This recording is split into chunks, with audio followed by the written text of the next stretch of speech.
Pemurnian Ki terkuat, episode 351-360. Bab 351 yang abadi vs yang terlahir kembali. Nama, pemurni Ki terkuat penulis, Li Daoran. Plus matikan mengatur ulang, 1 detik untuk diingat, novel-novel bagus tidak memiliki pop-up. Chen Luo memandang Fang Yu di depannya dengan niat membunuh di matanya. Berdasarkan ingatan kehidupan sebelumnya, ia mengetahui bahwa peninggalan terpenting adalah Gunung Berapi Ketujuh. Oleh karena itu, begitu dia memasuki Flaming Mountains, dia segera mulai mendaki Gunung Berapi Ketujuh. Warisan di Gunung Berapi Ketujuh adalah kristalisasi budidaya yang ditinggalkan oleh Tao Huji, serta metode mental yang unik. Warisan di 6 gunung berapi lainnya semuanya merupakan benda luar seperti senjata sakti, yang jauh lebih penting dibandingkan warisan di Gunung Berapi Ketujuh. Chen Luo bermaksud untuk mendapatkan warisan Gunung Berapi Ketujuh secepat mungkin, dan berhasil menerobos ke ranah tahap jiwa baru lahir, dan kemudian menemukan cara untuk mendapatkan warisan dari 6 gunung berapi yang tersisa. Dan perkembangan masalah ini seperti yang diharapkan Chen Luo. Karena Gunung Berapi Ketujuh terlihat lebih tinggi dari 6 gunung berapi lainnya, sangat sedikit pejuang yang memilih untuk mendaki Gunung Berapi Ketujuh. Chen Luo mengertakkan gigi, menatap tekanan yang sangat besar, mendekati puncak gunung berapi dengan kecepatan yang sangat cepat, berpikir bahwa tidak ada yang bisa menandinginya. Tapi aku tidak menyangka dia baru saja mencapai puncak gunung berapi, dan sekilas dia melihat Fang Yu yang hendak melompat ke dalam kawah. Chen Luo telah lama mendambakan warisan janji Tao, dan itu adalah salah satu tujuan terpentingnya setelah dia terlahir kembali ke kehidupan ini. Warisan kekuatan besar selama masa kesengsaraan sangatlah menggoda bagi biksu manapun. Sekarang dia hampir mendapatkan warisan, sangat mustahil bagi orang lain untuk mengambil hasilnya. Fang Yu memandang Chen Luo tanpa ekspresi di wajahnya. Saat dia berada di Gunung Baichuan sebelumnya, Chen Luo telah menarik perhatiannya. Ada nafas aneh pada pria ini. Seolah-olah dia telah hidup selama bertahun-tahun. Namun, dari kata-kata dan ekspresi Chen Luo, Fang Yu tahu bahwa karena cacatnya, Chen Luo tidak dapat mengenalinya sebagai Fang Yu dari Baichuanshan. Melihat 2 cincin bersinar di tangan Chen Luo, mata Fang Yu bergerak sedikit. Kedua cincin ini memancarkan 2 nafas yang sangat berbeda, namun memiliki kesamaan.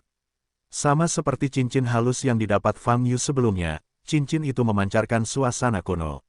Cincin apa itu? Fang Yu mengerutkan kening. Dia sepertinya pernah mendengar tentang artefak magis yang terdiri dari 3 cincin sebelumnya. Tapi ingatan ini sangat kabur sehingga Fang Yu tidak dapat mengingatnya untuk beberapa saat. Izinkan saya mengajukan pertanyaan lain, siapa kamu? Alis Chen Luo Jun terangkat, dan dia berkata dengan dingin. Dia yakin tidak ada orang di depannya, dan bahkan mereka yang mengikutinya pun jauh. Dia seharusnya mencapai puncak gunung dulu. Tapi Fang Yu di depannya lebih cepat dari dia. Ini tidak mungkin, kecuali, pada saat ini, Chen Luo melihat ke belakang Fang Yu. Setelah mendaki ke puncak gunung berapi, ia bisa melihat keadaan 6 gunung berapi di kejauhan. Sinar 6 warna dari 6 kawah semuanya telah menghilang. Ini, ekspresi Chen Luo berubah. Dia telah mendaki gunung berapi dengan sangat cepat dan baru saja mencapai puncak gunung. Namun warisan 6 gunung berapi lainnya telah dirampas. Bagaimana itu bisa terjadi? Seniman bela diri yang mendaki 6 gunung berapi lainnya tidak akan pernah secepat ini. Satu-satunya kemungkinan adalah, Fang Yu di depan Anda. Dia mencapai puncak gunung berapi tanpa Chen Luo menyadarinya. Warisan di 6 gunung berapi yang tersisa, mungkinkah dia mengambilnya? Sekarang dia siap merampas warisan gunung berapi ketujuh. Memikirkan hal ini, ekspresi Chen Luo menjadi lebih dingin dan lebih mematikan. Dia tidak punya waktu memikirkan bagaimana Fang Yu bisa melakukan ini.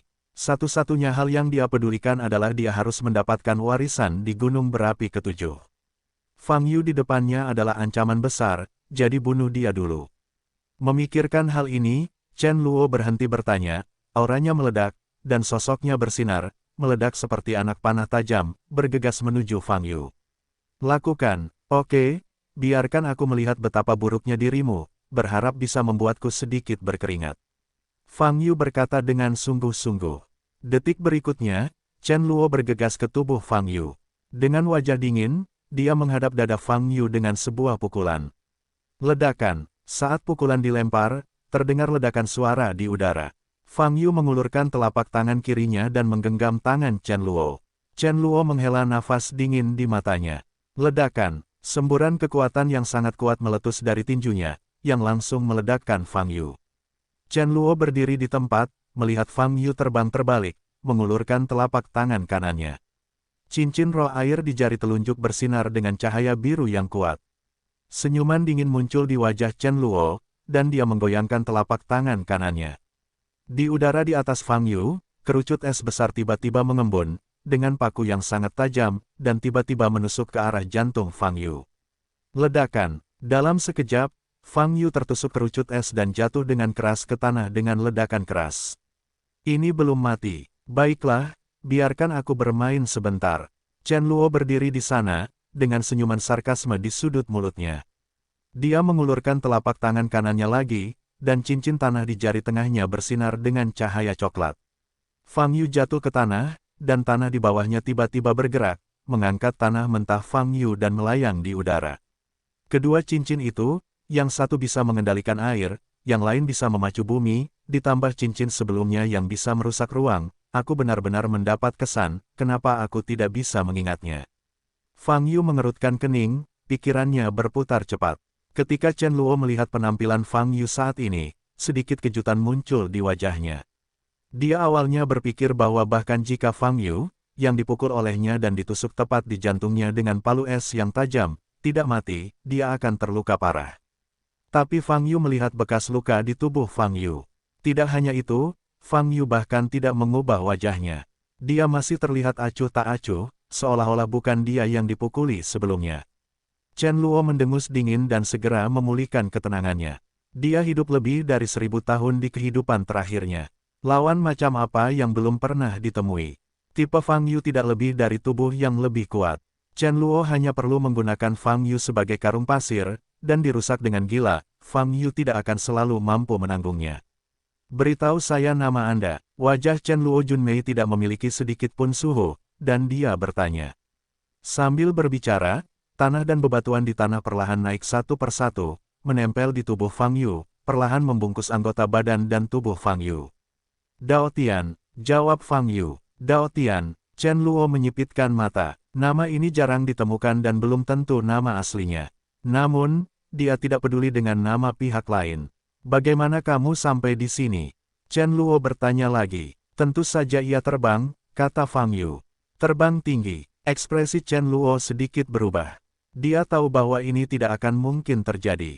Sang Tao Janji adalah kekuatan besar untuk melewati masa kesengsaraan, dan kekuatan penahan yang ditinggalkannya begitu kuat sehingga bahkan seorang biksu di tahap transendental pun tidak dapat menerobos.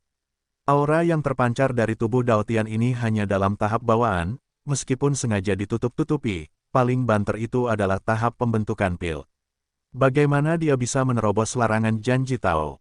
Mungkinkah ada sesuatu dalam dirinya yang bisa menghindari kekuatan pengekangan? Mustahil. Jika ada hal seperti itu gelombang www.novelringan.com gelombang warisan janji Tao di kehidupan terakhir akan menimbulkan sensasi sejak lama, dia tidak mungkin pernah mendengarnya.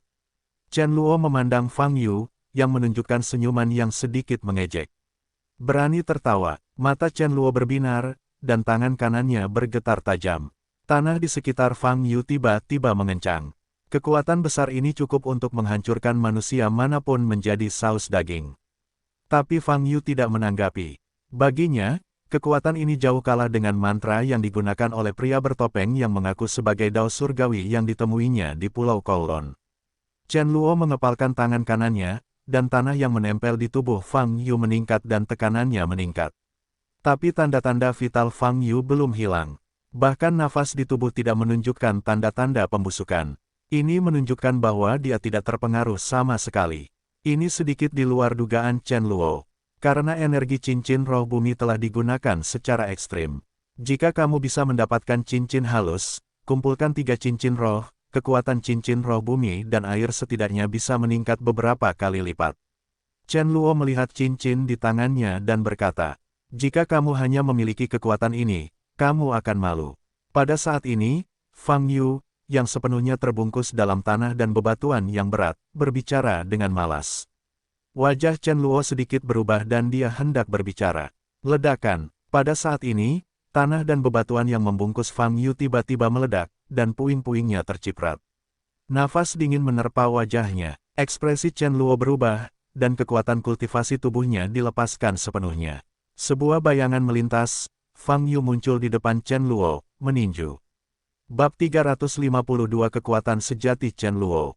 Nama, pemurni ki terkuat penulis, Li Daoran. Plus matikan mengatur ulang. 1 detik untuk diingat, novel-novel indah tidak memiliki pop-up. Chen Luo menggumamkan taktik itu dalam hati, mendorong ke depan dengan kedua tangan, dan segera memadatkan pelindung tubuh di depannya. Fang Yu membenturkan tinjunya ke pelindung gas.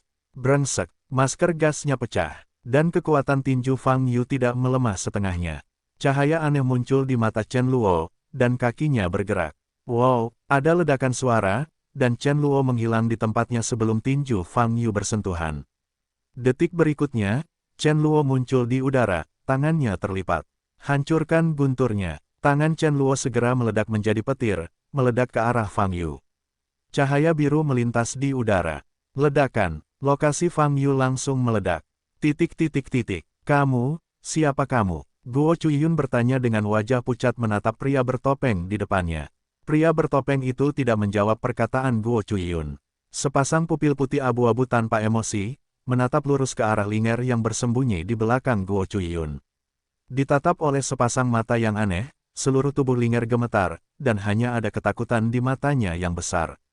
Pria bertopeng itu maju selangkah dan mengulurkan tangannya ke Linger. Ekspresi Guo Chuiyun berubah, dan dia menarik Linger mundur selangkah, dan berkata dengan panik, "Kamu, apa yang ingin kamu lakukan?" Dia bisa dengan jelas merasakan nafas kuat dari orang bertopeng itu. Jika dia benar-benar memulai, meskipun dia dalam kondisi fisik penuh, dia tidak akan menjadi lawan dari orang bertopeng. Selain itu, ia kini dalam kondisi kelelahan akibat mendaki gunung berapi tersebut. Berdiri di belakang pria bertopeng, Jiang Ruolan juga menyadari bahayanya dan berkata dengan keras, "Ada orang dari asosiasi seni bela diri di belakang, jika kamu melakukannya, kami." Pria bertopeng itu mengabaikan orang ini sama sekali dan mengulurkan tangannya kepada Linger. Guo Chuiyun mengertakkan gigi dan memaksakan satu langkah ke depan, menghalangi tubuh Linger. Pria bertopeng itu sedikit mengernyit, dan jari telunjuknya bergerak sedikit. Engah, Guo Chuiyun merasa seperti ada gunung yang ditampar di tubuhnya, menyemburkan seteguk besar darah dan terbang keluar. Menguasai, melihat adegan ini, Linger dan Jiang Ruolan sama-sama berteriak. Terutama mata Linger yang langsung memerah. Air mata jernih mengalir di mata Linger. "Apakah kamu berani menyakiti tuanku?" Kemarahan mengalahkan rasa takut di hati Linger. Semburan aura master yang hebat terpancar dari tubuh Linger. Berusia beberapa tahun, ada basis budidaya master, ini adalah tubuh roh penuh. Mulut pria bertopeng itu terbuka di balik kain hitam. Jika seseorang bisa melihat senyumannya sekarang, mereka akan ketakutan hingga marah. Wajah kecil Linger tegang, dan energi sebenarnya dari seluruh tubuh dikumpulkan di telapak tangan kanan, dan sebuah telapak tangan mengarah ke pria bertopeng di depannya. Kekuatan Linger sebenarnya melampaui Guo Chuiyun, yang juga seorang master. Telapak tangan penuhnya jauh lebih kuat dari kebanyakan master. Ledakan, karena pria bertopeng itu berdiri sangat dekat, tidak ada ruang untuk menghindar, dan bagian depannya terkena telapak tangan Linger. Bebatuan vulkanik di tanah terciprat, namun sosok pria bertopeng itu berdiri diam seperti gunung. Dia masih mempertahankan postur yang sama. Telapak tangan Linger sepertinya tidak berdampak sedikit pun padanya. Hebat, hebat, saya tidak menyangka akan keluar dan menemukan bahan terbaik untuk menyempurnakan klon yang manusiawi. Pria bertopeng itu tertawa, berbisik dan menusuk.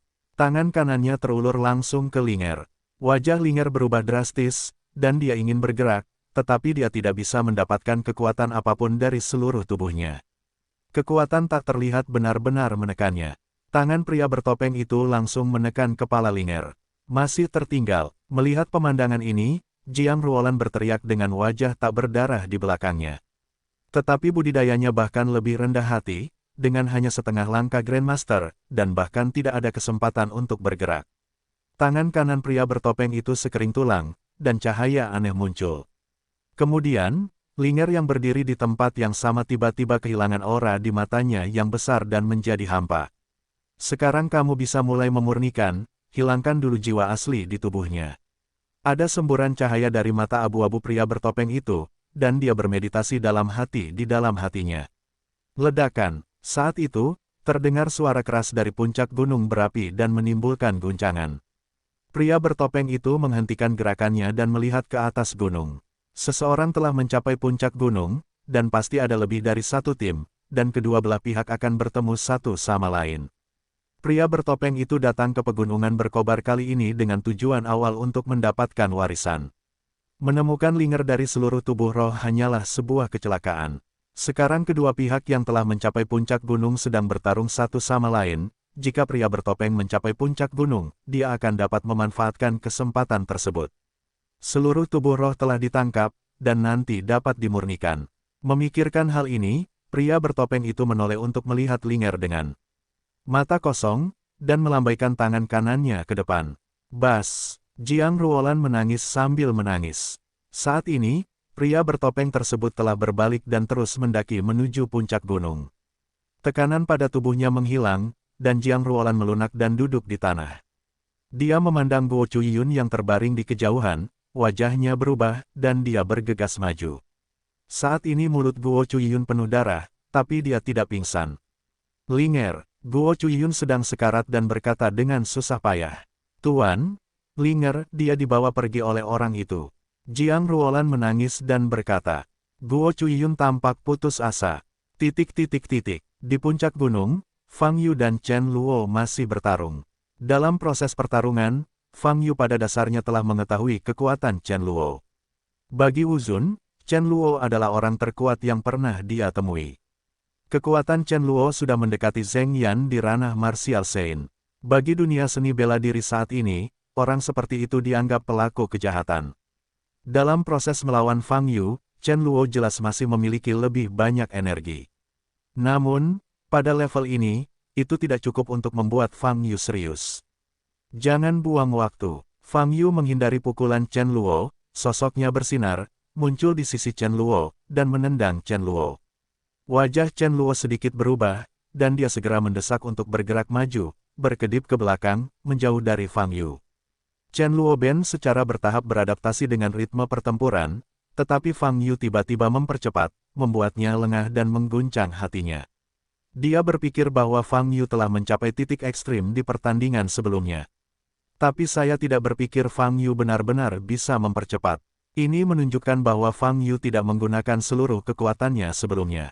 Tentu saja, Chen Luo sendiri hanya menggunakan sekitar 70% kekuatannya. Di mata Chen Luo, yang telah hidup selama 2 kehidupan, dia tidak memiliki lawan sama sekali. Saat ini, Wu Zun yang dihormati di dunia seni bela diri, dan bahkan Wu Sheng, baginya tampak lemah seperti semut. Ini hanyalah masa pembentukan pil, tahap bayi. Di puncak kehidupan terakhirnya, dia bisa menamparkan selusin karakter tersebut sampai mati. Namun kini menghadapi Fang Yu, Chen Luo sebenarnya merasakan sedikit tekanan. Orang ini sepertinya berbeda dari pejuang lainnya. Dia jauh lebih kuat dari yang dibayangkan Chen Luo. Baiklah gelombang www.novelringan.com gelombang kalau begitu biarkan kamu melihat kekuatanku yang sebenarnya. Mata Chen Luo dingin, dan aura di tubuhnya meledak lagi. Di saat yang sama, di belakangnya, bayangan hitam besar muncul, dan gambar virtual seringai terdistorsi muncul. Kekuatan orang mati. Fang Yu sedikit mengernyit dan mendarat di tanah. Kartu truf Chen Luo ternyata adalah kekuatan orang mati. Kekuatan semacam ini berasal dari bawah tanah, dan merupakan kekuatan paling yin hingga dingin di dunia. Secara umum, hanya budidaya jahat yang dapat mengembangkan kekuatan orang mati. Wajah hantu di belakang Chen Luo cukup mengejutkan. Dao Tian, apakah kamu siap pergi ke neraka? Chen Luo tersenyum dingin dan mendorong ke depan dengan kedua tangannya. Tanah di sekitar Fang Yu segera naik dengan gumpalan udara hitam, sangat dingin. Ki hitam ini berubah menjadi seringai terdistorsi di udara, setiap seringai membuka mulutnya lebar-lebar dan mengeluarkan raungan tajam ke arah Fang Yu. 10.000 hantu melolong. Wajah-wajah meringis ini semakin banyak berkumpul, dan kemudian bergegas menuju Fang Yu. Fang Yu berdiri diam, penuh dengan kekuatan di tubuhnya. Apa? Seringai itu menjerit dan benar-benar hancur. Chen Luo menyipitkan mata, memutar tangannya. Seringai yang hancur kembali mengembunkan awan gas yang lebih besar di udara, dan kemudian berubah menjadi mata dan mulut yang gelap. Kepala hantu sebesar itu memancarkan semburan kematian seperti iblis. Siapapun yang melihat pemandangan ini akan ketakutan dan jatuh ke tanah. Kemudian, kepala hantu itu membuka mulutnya dan mengaum ke arah Fang Yu. Om, getaran kosong, suara ajaib menyerang tubuh. Bab 353, Raksasa Api. Nama, pemurni ki terkuat penulis, Li Daoran. Plus matikan mengatur ulang. 1 detik untuk diingat, novel-novel indah tidak memiliki pop-up. Ribuan roh mati terkandung dalam suara ini, melonjak menuju Fang Yu. Berisik sekali. Fang Yu mengerutkan kening, dan gelombang udara meledak lagi. Gelombang udara menyebar ke sekeliling. Tapi suara itu tidak terkesan dengan gelombang udara ini, dan masih mengalir menuju Fang Yu. Dalam sekejap, telinga Fang Yu mengeluarkan suara roh mati yang berisik, seolah-olah ada puluhan ribu serangga yang menggigit telinga, yang sangat mengganggu. Kekuatan ahli nujum memang sulit. Fang Yu tiba-tiba teringat pada pedang kayu persik yang dia peroleh sebelumnya. Kekuatan Taoisme, khususnya kekuatan orang mati, kebetulan saja sedang diperiksa. Fang Yu mengeluarkan pedang kayu persik dari tas penyimpanan, meremas tangan kanannya, dan menuangkan energi sebenarnya ke dalamnya. Pedang kayu persik segera terangkat dengan semburan gas putih. Apa? Setelah kekuatan murni Taoisme dilepaskan, suara ajaib yang berisi puluhan ribu roh mati segera runtuh, dan setiap roh mati melarikan diri. Mereka takut dengan pedang mahoni ini. Dan wajah Chen Luo berubah setelah melihat Tao Mujian. Ini adalah pedang kayu persik dari Tao Wuji. Warisan 6 gunung berapi yang tersisa benar-benar jatuh ke tangan Fang Yu. Brengsek, semangat membunuh Chen Luo meroket. Jika sebelumnya dia hanya bermain-main, sekarang dia benar-benar serius. Pedang kayu persik di tangan Fang Yu sepenuhnya menahan topeng necromantik yang dia dapatkan sebelumnya. Ini adalah sesuatu yang Chen Luo tidak akan pernah biarkan terjadi. Chen Luo berteriak, dan hendak melakukannya, menggunakan gerakan mematikan. Tapi saat ini, nafas datang dari belakang. Seseorang di sini lagi. Ekspresi Chen Luo berubah, dan ketika dia menoleh, dia melihat bayangan di udara. Sesosok hitam melompat langsung ke dalam kawah dan memasuki bagian dalam gunung berapi. Tidak baik, melindungi untuk melawan Fang Yu, orang ketiga memasuki gunung berapi lebih dulu. Hati Chen Luo mencelos, lalu menoleh ke arah Fang Yu, niatnya untuk membunuh di matanya tidak berkurang. Tapi dibandingkan dengan membunuh Fang Yu, warisan janji Tao lebih penting. Warisan janji Tao adalah bagian penting dalam hidupnya untuk menjadi yang tertinggi, dan tidak boleh ada kesalahan. Memikirkan hal ini, kekuatan roh mati di Chen Luo segera menghilang. Dia mengabaikan Fang Yu dan bergegas menuju kawah secepat mungkin. Namun saat dia hendak menyentuh balok kawah dan memasuki gunung berapi, sebuah kekuatan besar menghantam bahu kanannya. Dengan suara teredam, Chen Luo, yang sama sekali tidak siap, mendengus kesakitan dan terbang beberapa puluh meter. Chen Luo di udara menyaksikan Fang Yu memasuki kawah dengan senyum lucu. Ah, sialan! Chen Luo tidak dapat menahannya lagi, dan urat biru muncul di dahinya, dan dia sangat marah hingga dia meraung ke langit. Dia dengan paksa menstabilkan tubuhnya di udara, memadatkan energi sebenarnya dari tubuhnya, melontarkan, dan jatuh ke dalam berkas cahaya dari kawah 2 detik kemudian. Bertentangan dengan apa yang dipikirkan Fang Yu, saat memasuki kawah kali ini, pemandangan di depannya adalah apa yang seharusnya dimiliki oleh kawah yang sebenarnya. Dikelilingi oleh dinding batu bagian dalam gunung berapi, ratusan meter di bawahnya terdapat lahar panas yang bergulung perlahan. Di manakah warisan itu disembunyikan? Fang Yu memicingkan matanya, mengamati ke bawah. Saat ini, Chen Luo juga memasuki gunung berapi. Dia berbeda dari Fang Yu. Begitu dia memasuki gunung berapi, dia sepertinya memiliki target, berlari menuju magma di bawah. Anak ini tahu di mana warisannya. Fang Yu sedikit mengernyit, dan segera mengikutinya.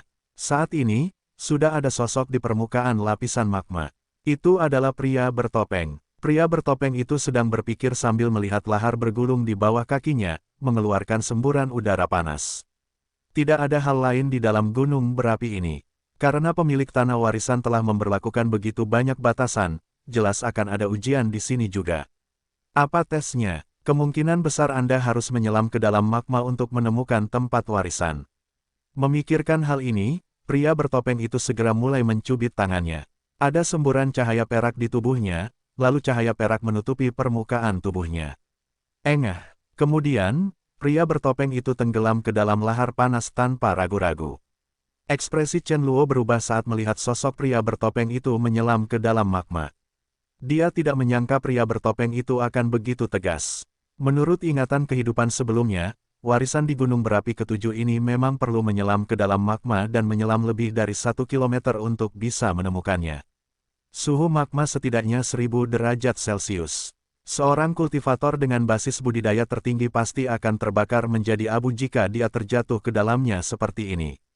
Oleh karena itu, Chen Luo menyiapkan senjata ajaib yang luar biasa. Mendekati permukaan magma, Chen Luo segera mengeluarkan senjata ajaibnya. Itu adalah bola seukuran bola mata, seperti permata. Manik-manik es dingin, ini adalah senjata ajaib pertahanan. Chen Luo menggumamkan taktiknya, dan butiran es di tangannya segera muncul cahaya biru, menutupi tubuhnya. Kemudian, Chen Luo tenggelam ke dalam magma tanpa ragu-ragu dan tenggelam. Dia harus menemukan warisan sebelum pria bertopeng, dan menerima warisan itu. Jika tidak, semua upaya sebelumnya akan sia-sia. Kedua orang ini sangat kejam. Fang Yu juga muncul ke permukaan magma, kata hatinya. Bahkan di permukaan magma, suhunya sudah cukup tinggi. Soul Fang Yu telah meleleh. Namun, dengan kekuatan fisik Fang Yu saat ini, dia secara alami tidak takut dengan suhu magma. Namun, Fang Yu tidak mau mandi di magma karena dia tidak yakin apakah ada warisan di bawah magma. Meski magma tidak bisa melukainya, namun pasti akan membuatnya tidak nyaman. Fang Yu melepaskan kesadaran spiritualnya dan mencari di bawah magma. Yang menarik perhatiannya adalah sebongkah lava emas. Lalu, dia melihat Chen Luo dan pria bertopeng. Itu dia lagi. Saat dia melihat pria bertopeng itu, Fang Yu mengerutkan kening. Sebelumnya, dia telah melawan dua avatar pria bertopeng, sekali di Huamanlou di Jiangnan, dan sekali di Pulau Kowloon. Tanpa diduga, saya bertemu satu sama lain di sini. Berapa banyak klon yang dimiliki orang ini? Fang Yu bertanya dengan sepenuh hati. Kesadaran spiritual Fang Yu masih mencari ke bawah. Semakin rendah Anda pergi, semakin sedikit informasi yang dapat Anda terima. Fang Yu hendak mengambil kembali kesadaran rohaninya. Ledakan, namun saat ini, suara keras terdengar dari dasar magma. Kemudian, magma di permukaan mulai bergulung dengan hebat, bahkan menimbulkan gelombang. Benar saja, ada sesuatu di bawahnya. Mata Fang Yu bergerak sedikit dan tubuhnya terangkat. Boom! Seluruh gunung berapi berguncang. Dinding batuan vulkanik di atasnya mulai mengeluarkan kerikil. Fang Yu bangkit perlahan, menutup matanya dan meletakkan jari-jarinya di dahinya. Setelah beberapa saat, dia membuka matanya lagi. Matanya bersinar merah, dan karakter putih muncul di pupilnya. Fang Yu melihat magma di bawah, dan segera melihat garis besar, perlahan naik dari dasar magma, dan garis besar itu perlahan meningkat. Ini, Fang Yu menarik pandangannya lebih dekat, dan melihat sepasang pupil besar bersinar. Kemudian, Chen Luo dan pria bertopeng itu bergegas keluar dari magma satu demi satu. Di bawah magma, mereka merasakan krisis besar. Warisan memang tidak mudah didapat. Chen Luo, yang melayang di udara, menatap Fang Yu, dan kemudian ke pria bertopeng tidak jauh dari sana, ekspresinya suram. Perkembangan masalah tersebut telah melampaui rencana awalnya. Ingatan kehidupan terakhirnya hanya mengetahui bahwa warisan itu ditemukan di bawah magma gunung berapi ke-7. Tapi dia tidak tahu kalau ada raksasa di bawah magma. Apakah ini ujian terakhir yang ditetapkan oleh Wu Jitao? Ledakan. Fluktuasi magma permukaan semakin parah. Ini juga menandakan bahwa makhluk besar di bawah magma akan segera keluar dari magma. Setelah sekitar 10 detik, benda mirip gunung yang dikelilingi magma emas tiba-tiba muncul dari pusat magma. Saat objek mirip gunung ini perlahan naik, Anda akan segera bisa melihat penampakannya. Ini adalah raksasa. Hal pertama yang menonjol dari magma adalah kepalanya yang sebesar bukit gelombang www.lightnovelpdf.com gelombang diameternya hampir 50 meter. Kemudian, tubuhnya juga terangkat ke dalam magma. Segera, seluruh raksasa itu berdiri di depannya. Tinggi tubuhnya lebih dari 100 meter dan memiliki anggota badan. Setiap bagian tubuhnya tersusun dari batuan vulkanik berwarna gelap, dan terdapat retakan yang tak terhitung jumlahnya di atasnya, mengalirkan lava emas. Dan punggung raksasa itu sebenarnya memiliki sepasang sayap batu yang panjangnya hampir 100 meter. Semua orang kaget saat raksasa seperti itu muncul di depan matanya. Kecuali Fang Yu. Fang Yu pernah melihat makhluk yang lebih besar dari raksasa ini, jadi dia tidak terlalu terkejut saat ini. Chen Luo berdiri diam, matanya penuh keterkejutan, dan wajahnya serius. Hanya jika raksasa ini ditangani barulah dia bisa mendapatkan warisan janji Tao. Ini terlalu sulit. Saat Chen Luo dan pria bertopeng itu tumpul, kepala raksasa itu tiba-tiba menoleh. Ia melihat ke arah Chen Luo dan pria bertopeng yang terbang di kedua sisi, mengayunkan lengan kanannya yang besar. Boom! Di bidang penglihatan Chen Luo, itu seperti gunung yang menepuk dirinya sendiri. Wajahnya berubah, dia segera menggerakkan tubuhnya dan bergerak ke atas. Hal yang sama berlaku untuk pria bertopeng, dengan semburan cahaya putih bersinar dari tubuhnya, dan kemudian muncul di ketinggian hampir 200 meter. Raksasa itu mengangkat kepalanya dan melihat ketiga orang di langit, pupil matanya yang besar bersinar merah. Tiba-tiba fokusnya tertuju pada Fang Yu, yang berada paling jauh darinya. Ledakan. Dengan suara keras, seluruh gunung berapi bergetar hebat. Di saat yang sama, raksasa itu melompat, dan sayap di belakangnya mengepak dan naik ke langit. Kecepatannya sama sekali tidak sesuai dengan ukurannya yang besar, sangat cepat, dan mencapai jarak yang bisa menyerang Fang Yu dalam sekejap. Ia mengayunkan tinju seperti gunung dan meledak ke arah Fang Yu. Bab 354, Melawan Raksasa. Nama, pemurni ki terkuat penulis, Li Daoran. Plus matikan mengatur ulang. 1 detik yang perlu diingat, novel-novel bagus tidak memiliki pop-up. Boom! Fang Yu terkena tinju raksasa itu dan terlempar keluar, menghantam dinding batu vulkanik di belakang, mengeluarkan suara keras, dan asap memercik. Serangan raksasa itu tidak berakhir. Ia menukik ke depan lagi, mengulurkan tangan kanannya, dan menghantam dinding batu tempat Fang Yu berada. Boom, boom, boom. Setiap kepalan tangan raksasa itu menghantam dinding batu, menimbulkan suara keras, dan seluruh gunung berapi berguncang. Serangan raksasa itu cukup dahsyat, dipadukan dengan lava panik yang mengalir di sekujur tubuhnya, membuat orang merasa sangat marah. Itu menghantam dinding batu tempat Fang Yu berada selama lebih dari selusin pukulan sebelum berhenti. Pada saat ini, Chen Luo, yang sedang terbang di langit, memiliki senyuman lucu di wajah tampannya. Dao Tian ini telah menjadi sasaran utama serangan raksasa itu, yang merupakan kabar baik bagi Chen Luo. Sekarang, dia hanya perlu berdiri di kejauhan dan menonton pertunjukan itu dengan tenang. Raksasa ini jelas cukup sulit, dan sangat sulit untuk mengalahkannya sepenuhnya. Untuk mengalahkannya, Dao Tian harus membayar mahal. Pada saat itu, Chen Luo sudah bisa mendapatkan keuntungan dari sang nelayan.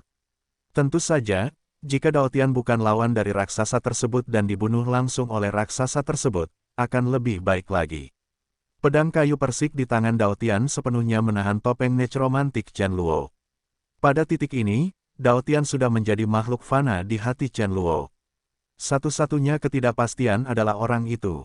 Chen Luo memandang pria bertopeng di bawah, sedikit menyipit, matanya berkedip dingin. Pria bertopeng ini memancarkan aura aneh, dan kekuatannya pasti tidak lemah. Dia datang ke sini secara alami untuk mendapatkan warisan dari Tao Wuji. Dengan kata lain, dia pasti akan menjadi lawan. Chen Luo memandang pria bertopeng itu, memikirkan tindakan pencegahan terbaik di dalam hatinya. Setelah puluhan pukulan berturut-turut, dinding batu tempat Fang Yu berada hampir tertembus. Raksasa itu berhenti dan memandangi dinding batu di depannya yang hancur karenanya. Kepala besar itu menoleh sedikit, dan kedua bola mata besar itu bersinar merah, seolah mencari sosok Fang Yu. Wow, detik berikutnya, sesosok tubuh terbang keluar dari dinding batu. Itu adalah Fang Yu. Setelah pijatan, seluruh tubuh tadi, pakaian Fang Yu compang-camping. Melihat sosok Fang Yu, raksasa itu bereaksi cukup cepat, seperti menepuk lalat, menamparkan Fang Yu di udara. Ledakan, Fang Yu tiba-tiba melaju kencang di udara, dan langsung membuka jarak puluhan meter. Raksasa itu menamparkan kepalanya dan menoleh. Fang Yu menginjak batu yang menonjol di belakang, memandang raksasa dengan lahar emas mengalir di depannya, mengerutkan kening dan berkata, "Saya tidak memprovokasi Anda, mengapa Anda hanya mengejar saya dan memukul?" Ada dua lainnya di sana. Saat dia berkata, Fang Yu menunjuk ke arah Chen Luo yang berhenti di langit dan pria bertopeng tidak jauh dari sana. Raksasa itu sepertinya bisa memahami kata-kata Fang Yu, dan menoleh ke arah yang ditunjuk Fang Yu, menatap Chen Luo dan pria bertopeng. Ekspresi Chen Luo segera berubah. Sialan, nafas kultivasi tubuh Chen Luo telah dilepaskan sepenuhnya, siap menghindar kapan saja. Dia tahu bahwa dia tidak boleh mengambil inisiatif menyerang, jika tidak, raksasa itu akan menganggapnya sebagai target utama. Pria bertopeng itu tetap diam di tempat, tidak ada jawaban. Raksasa itu memandang kedua orang ini dengan tenang, tampak ragu untuk melakukannya. Jangan ragu, cepatlah. Kedua orang ini sedang memperjuangkan gagasan warisan. Mereka adalah musuhmu. Cepat singkirkan mereka, sama seperti kamu baru saja mengalahkanku. Fang Yu menyemangati. Sebelum Fang Yu selesai berbicara, raksasa itu tiba-tiba mengayunkan lengan kirinya ke belakang. Ledakan, Fang Yu hancur lagi dan jatuh ke dinding batu. Pada saat ini, raksasa itu menoleh, menatap Fang Yu, dan membuka mulutnya yang tertutup rapat. Mulutnya yang besar berwarna hitam pekat, tapi dengan cepat memadatkan sekelompok kekuatan emas. Mengaum, raksasa itu mengeluarkan raungan besar, seberkas cahaya keemasan yang mengandung kekuatan yang sangat kuat dan sangat panas, meledak ke arah Fang Yu. Ledakan, seluruh dinding batu tempat Fang Yu berada langsung ditembus. Saat ini, bagian dalam gunung berapi telah terbuka dengan bagian luarnya. Melihat adegan ini, selain bercanda, Chen Luo juga sedikit kaget. Jika dia dibombardir secara langsung, akibatnya akan menjadi bencana. Saat ini, pertigaan di depan Flame Mountain. Ratusan prajurit berdiri di sini, menatap kosong ke arah gunung berapi ketujuh di kejauhan.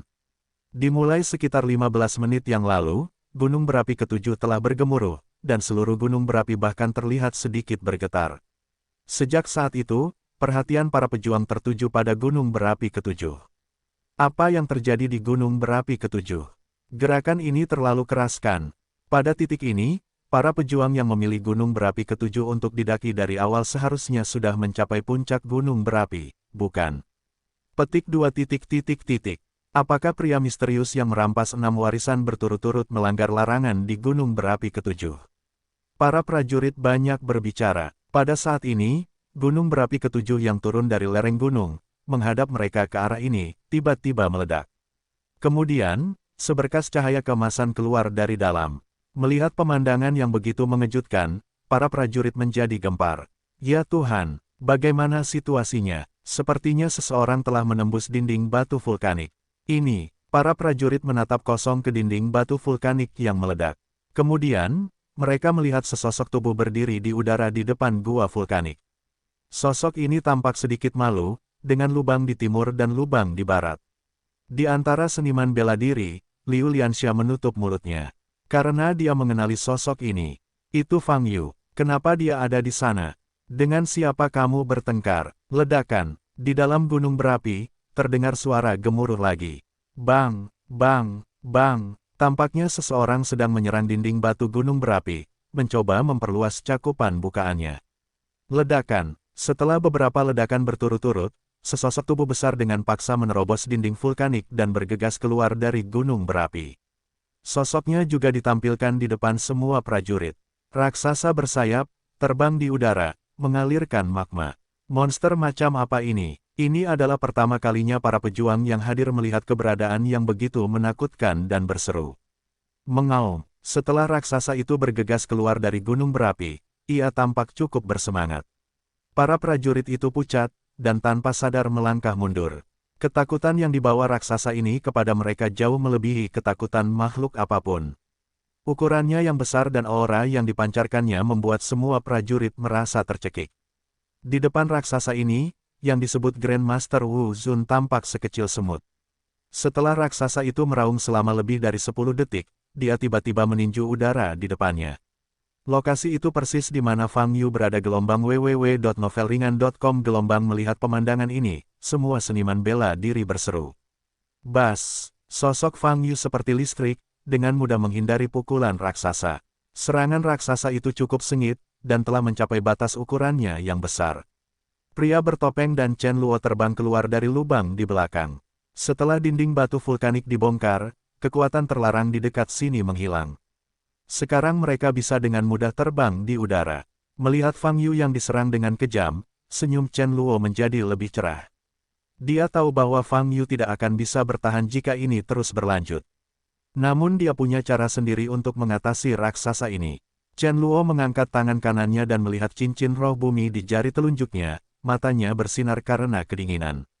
Tubuh raksasa yang menyala-nyala ini terbuat dari batu, apapun batunya, iya. Termasuk dalam kategori tanah. Dengan menggunakan cincin roh bumi, Chen Luo dapat dengan mudah menghadapi raksasa ini. Sosok Fang Yu berkedip-kedip di udara, muncul di sini sebentar, lalu di sana beberapa saat. Serangan raksasa itu sudah cukup cepat, tapi dia masih belum bisa menyentuh Fang Yu. Kepribadian ini sangat cepat. Apakah ada yang mengenali siapa dia? Jangan khawatir tentang siapa dia, postur tubuhnya pasti tidak akan bertahan lama. Ya, raksasa ini sepertinya tidak lelah sama sekali, dan kekuatan fisik orang itu terbatas, selama kamu sedikit rileks. Dengan kekuatan raksasa itu, aku khawatir tamparan bisa menamparnya ke dalam saus daging. Wajah seorang prajurit terkejut, dan dia mulai berbicara dengan suara rendah. Liu Lianxia memandang Fang Yu yang bersinar di langit, sedikit kekhawatiran muncul di matanya yang indah. Fang Yu sangat kuat, tapi lawan sebelumnya semuanya manusia. Sekarang menghadapi monster sebesar itu, apakah dia masih bisa mengatasinya? Bab 355 Warisan terkuat di dunia ini. Nama, pemurni ki terkuat penulis, Li Daoran. Plus matikan mengatur ulang. 1 detik untuk diingat, novel yang bagus tidak memiliki pop-up. Mengapa kamu hanya mengejarku dan memukul? Fang Yu sedikit mengernyit melihat raksasa di depannya. Masuk akal bahwa aura di tubuhnya tidak jauh berbeda dengan aura biksu pada periode pemurnian ki secara umum. Tapi raksasa ini mengejarnya, jelas tertarik oleh semacam nafas dalam dirinya. Apakah dia tahu bahwa ancamanku adalah yang terbesar, jadi dia ingin membunuhku dulu? Pikir Fang Yu. Dari sudut pandang ini, raksasa ini masih memiliki tingkat kecerdasan tertentu. Dan struktur tubuhnya harus mirip dengan boneka, sama seperti manusia batu yang ditemui di Gunung Baichuan sebelumnya, ia milik roh penjaga. Warisan terpenting yang ditinggalkan oleh janji Tao dijaga oleh raksasa ini. Ini juga merupakan ujian terakhir yang ditetapkan oleh Wu Jitao. Yah, tidak ada yang lebih menyenangkan. Setelah mengklarifikasi situasinya, Fang Yu mengingat kembali dan membuka jarak dari raksasa itu. Sayap di belakang raksasa itu mengepak dengan cepat dan menerjang ke arah Fang Yu. Fang Yu tidak lagi mengelak kali ini, melainkan bergegas menuju raksasa itu. Melihat pemandangan ini, para prajurit di kejauhan menjadi gempar. Adapun Chen Luo dan pria bertopeng yang lebih dekat, mata mereka berubah. Fang Yu sebenarnya memilih untuk mengambil inisiatif. Wow, Fang Yu berlari di udara, membuat ledakan sonik yang keras. Raksasa itu mengayunkan tinju besarnya ke tubuh Fang Yu. Ya, begitu saja. Fang Yu tidak mengelak sama sekali, menghadap tinju raksasa seperti bukit, tinju kanannya meledak. Ukuran kepalan tangannya sekitar 1/100 kepalan tangan raksasa. Tinju kedua belah pihak saling bertabrakan, dan di mata orang luar, itu lebih seperti tinju Fang Yu yang memukul raksasa itu dengan tubuhnya. Di mata para pendekar di sekitarnya, tindakan ini seperti memadamkan api dengan ngengat, niscaya mencari kematian. Ledakan. Detik berikutnya, tinju raksasa itu bertabrakan dengan tinju Fang Yu. Ledakan itu bergema di langit. Semua orang menyaksikan, tinju besar raksasa itu tiba-tiba meledak. Batu-batu gelap yang dikepalkan itu berhamburan kemana-mana. Melihat pemandangan ini, semua orang tercengang, menatap Fang Yu yang masih berdiri di udara, matanya pecah. Ini, bagaimana bisa? Pukulan ini terus berlanjut, tapi tinju raksasa itu meledak. Sosok sekecil semut di depan raksasa itu baik-baik saja. Tidak hanya para pejuang ini, tetapi bahkan Chen Luo dan pria bertopeng pun terkejut saat ini. Chen Luo telah memikirkan metode ofensif Fang Yu, tetapi dia tidak menyangka bahwa Fang Yu akan memilih untuk menghadapi raksasa itu secara langsung, dan masih memperoleh keunggulan absolut dalam konfrontasi tersebut. Daripada dia menghadapi pukulan raksasa, saya khawatir tidak ada cara lain selain menghindar. Seberapa kuat serangan Fang Yu tadi? Saat aku bertarung denganku sebelumnya, Dao Tian ini tidak menggunakan seluruh kekuatannya. Memikirkan hal ini, wajah Chen Luo sangat muram. Pria bertopeng tidak jauh dari situ menatap lurus ke arah Fang Yu, mata abu-abunya tidak bisa melihat matanya, tetapi alisnya berkerut. Dia merasa orang di depannya tumpang tindih dengan sosok tertentu dalam ingatannya. Hanya saja ingatan dari dua klon lainnya yang hancur, yang sangat kabur dalam hal ini. Untuk sementara, identitasnya belum bisa dikonfirmasi. Tinjunya meledak seketika, dan raksasa itu tampak tertegun beberapa saat. Tapi ia dengan cepat pulih, mengangkat tangan kirinya, dan menghantamkannya ke arah Fang Yu. Kalau begitu aku akan perlahan-lahan mencabik-cabikmu. Fang Yu tersenyum dingin, menghadapi tinju besar yang meledak, membanting tinju kanannya lagi. Tinju keduanya bertabrakan untuk kedua kalinya. Ledakan, terdengar suara keras lainnya. Di tengah seruan para prajurit, tangan kiri raksasa itu meledak. Dan kali ini, bukan hanya tinju. Bahkan seluruh lengan di belakang kepalan tangan retak lapis demi lapis, lalu meledak. Raksasa kehilangan seluruh lengan kirinya. Setelah dua konfrontasi, raksasa itu benar-benar dirugikan. Tidak, ini bahkan tidak bisa disebut sebagai kerugian. Harus dikatakan bahwa Fang Yu benar-benar menghancurkan raksasa itu. Setelah melihat lengan kiri raksasa itu meledak, ekspresi Chen Luo berubah total. Dia tahu bahwa dia telah membuat kesalahan besar dalam perkiraan sebelumnya tentang kekuatan Dao Tian ini. Kekuatan sebenarnya orang ini jauh lebih kuat dari apa yang dia tunjukkan saat bertarung melawannya sebelumnya. Dalam menghadapi raksasa ini, Chen Luo mungkin bisa menyelesaikannya dengan cincin penduduk bumi. Tapi dia tidak bisa melakukannya seperti Fang Yu, menghadapi bom dan menghancurkan raksasa itu. Ini berarti sebuah fakta. Bahkan jika Chen Luo enggan, dia harus mengakui bahwa dia bukanlah lawan Dao Tian sekarang. Sial, dari mana datangnya Dao Tian ini? Sial, Chen Luo mengepalkan tangannya, matanya penuh amarah dan keengganan. Sebelum hari ini, warisannya dari Tao Wuji pasti akan menang. Setelah menyerap kristalisasi dasar kultivasi dari janji Tao, dia dapat dengan mudah menerobos ke tahap jiwa yang baru lahir, dan bahkan dapat secara langsung mempromosikan dua kelas ke tahap tengah tahap jiwa yang baru lahir. Selain kristalisasi basis budidaya, ia juga dapat memperoleh pikiran unik dari Wuji Tao. Mentalitas ini bisa dikatakan sebagai mentalitas impiannya. Jika Anda bisa mempraktikkannya, jalan kultivasi Chen Luo di masa depan akan menjadi 2 kali lipat hasilnya dengan setengah usaha. Tapi sekarang, warisan dari Tao Wuji ada di depan kita, tapi warisan itu menjauh darinya. Selain Dao Tian yang jelas-jelas bukan lawan, ada juga pria bertopeng dengan kekuatan yang tidak diketahui. Terlalu sulit untuk mendapatkan warisan dari Tao Wuji, hampir tidak mungkin.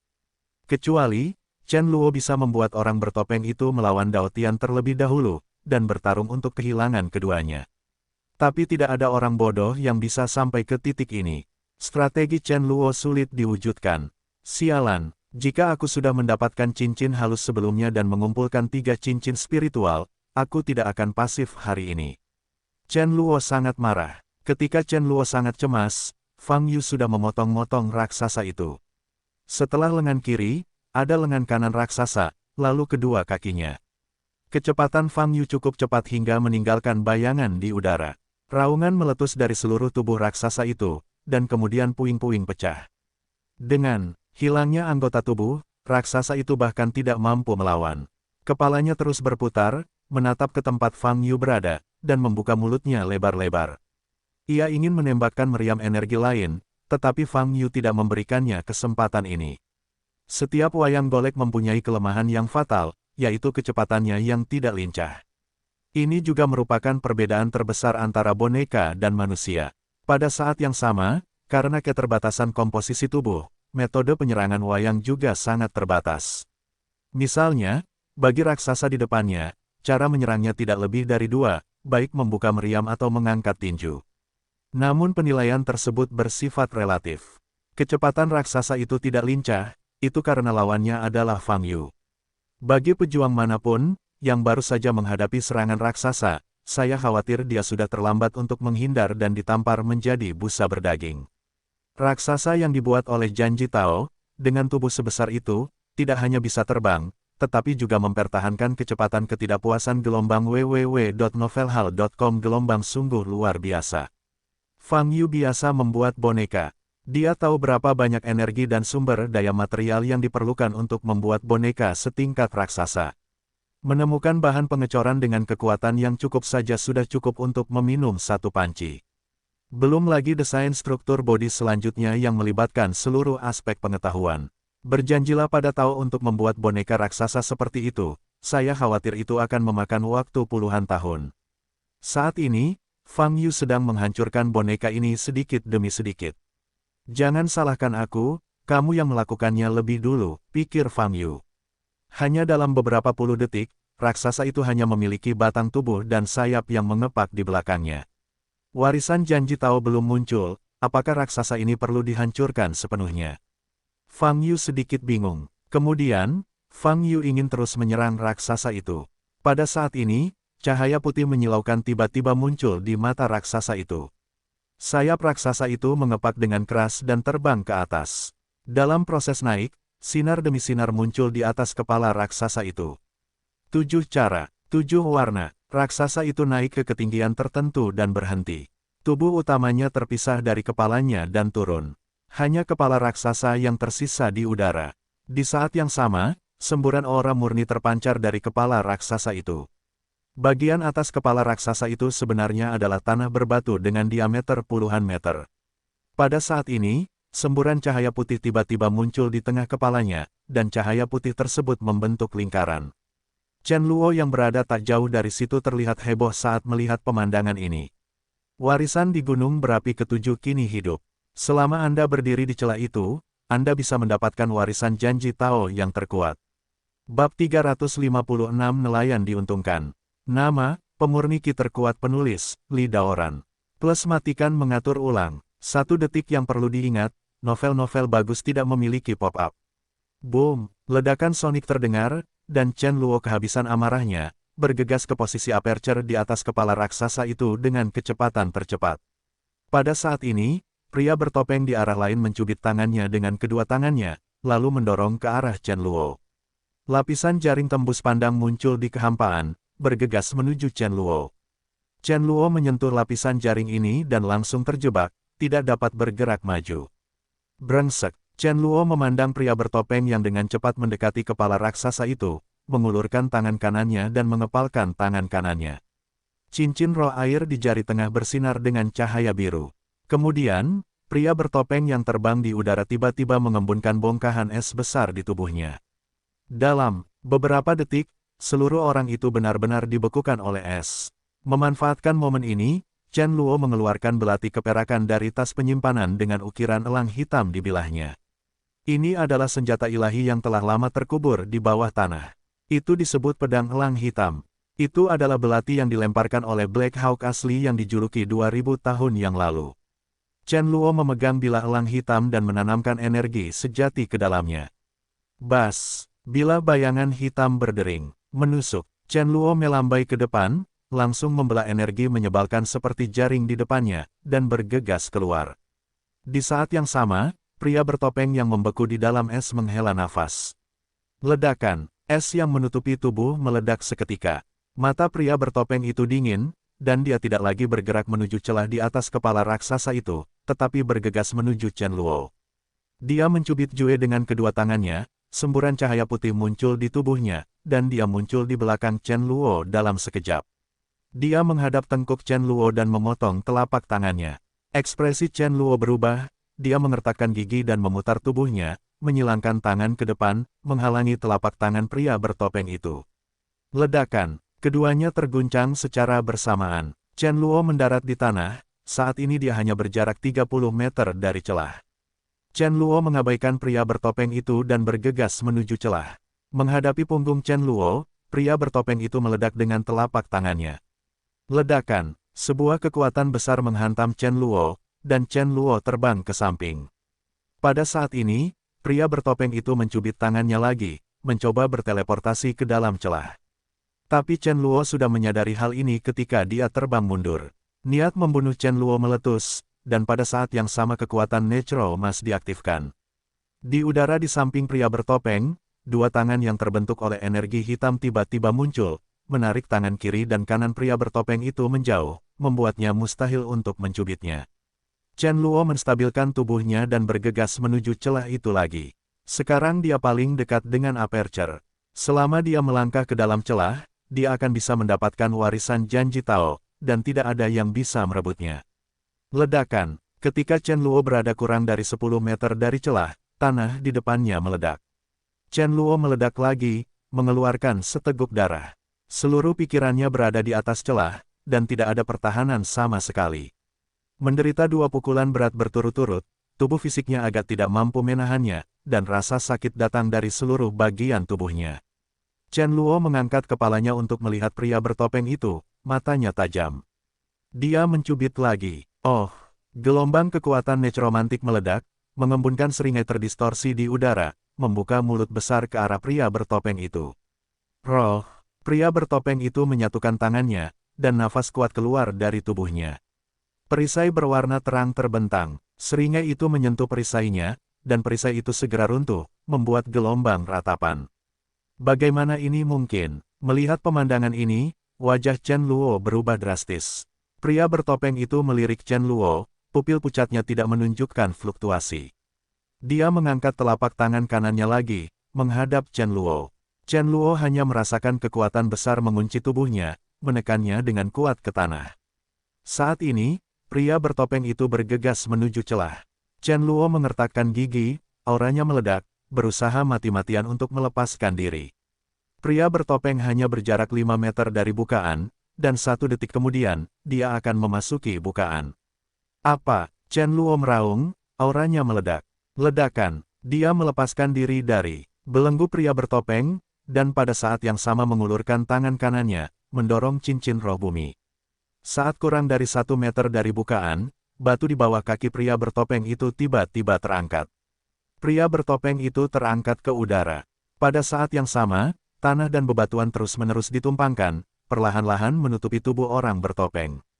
Pria bertopeng itu tertahan oleh tanah dan batu bertekanan tinggi, tidak bisa bergerak.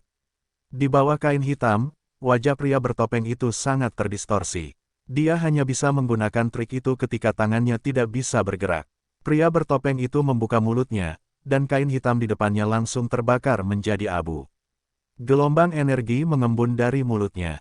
Kemudian, pada Chen Luo yang berada sangat dekat dengan celah, dia menyemprot keluar. Ledakan, Chen Luo merasakan bahayanya. Kali ini, dia memilih untuk menghindar, kalau tidak, dia benar-benar tidak bisa menahannya. Pada saat ini, bola hitam pekat melayang keluar dari mulut pria bertopeng. Bola itu mengeluarkan isapan yang sangat kuat. Tanah dan bebatuan yang menutupi pria bertopeng itu tiba-tiba meledak dan semuanya tersedot ke dalam bola hitam pekat. Berat badan pria bertopeng itu bebas. Dia memandang Chen Luo, mencubit tangannya dan menggambar lingkaran di udara. Lingkaran hitam muncul di udara. Di dalam lingkaran hitam, beberapa ular berbisa dengan pola di sekujur tubuhnya bermunculan. Ular ini lebih besar dari ular piton biasa, dan bisa terbang di udara. Setelah keluar dari celah, mereka langsung menuju ke Chen Luo dengan kecepatan 7 yuan. Ekspresi Chen Luo sangat jelek, dan dia melangkah mundur, mengeluarkan senjata ajaib dari tubuhnya pada saat yang bersamaan. Saat ini, pria bertopeng itu bergegas menuju celah. Chen Luo menyaksikan adegan ini, hatinya penuh dengan kemarahan dan keengganan, tetapi dia tidak berdaya. Kekuatan pria bertopeng juga melebihi ekspektasinya. Setiap teknik yang dia gunakan adalah sesuatu yang belum pernah dilihat Chen Luo sebelumnya. Mengapa pembangkit tenaga listrik seperti Daotian dan manusia bertopeng muncul satu demi satu hari ini? Ngomong-ngomong, Daotian, wajah Chen Luo berubah dan dia melihat ke celah. Pada titik ini, pria bertopeng telah bergegas menuju celah. Selama 1 langkah maju, dia bisa mendapatkan warisan. Pria bertopeng itu menyeringai, menunjukkan senyuman tajam dan jelek. Namun detik berikutnya, sebuah kaki muncul di depan matanya. Ada sepatu di kaki ini, tetapi solnya telah meleleh seluruhnya, sehingga telapak kakinya terlihat. Ledakan, pria bertopeng itu tidak bisa mengelak, dan wajahnya dipukul dengan keras, terbang terbalik seperti bola meriam. Terima kasih telah menunjukkan kepadaku pertunjukan yang bagus. Tapi sayang, itu bukan milikmu, aku tidak bisa memaksakannya. Fang Yu berdiri di lingkaran cahaya dan tersenyum pada Chen Luo, yang lelah berurusan dengan ular berbisa. Melihat senyum sinis Fang Yu, mata Chen Luo memerah, dan tenggorokannya menderu. Dalam kehidupan ini, tujuannya adalah menjadi orang pertama di dunia seni bela diri Tiongkok dan menjadi yang tertinggi. Siapapun yang menghalangi jalannya, dia harus menyingkirkannya. Fang Yu sebelumnya, Daotian sekarang, dan pria bertopeng sialan itu. Sayang sekali hari ini. Tapi sekarang, tidak peduli betapa marah dan sebalnya dia dia hanya bisa melihat Fang Yu melangkah ke lingkaran cahaya. Bas! Fang Yu berdiri di celah, dan detik berikutnya, seluruh tubuhnya menghilang.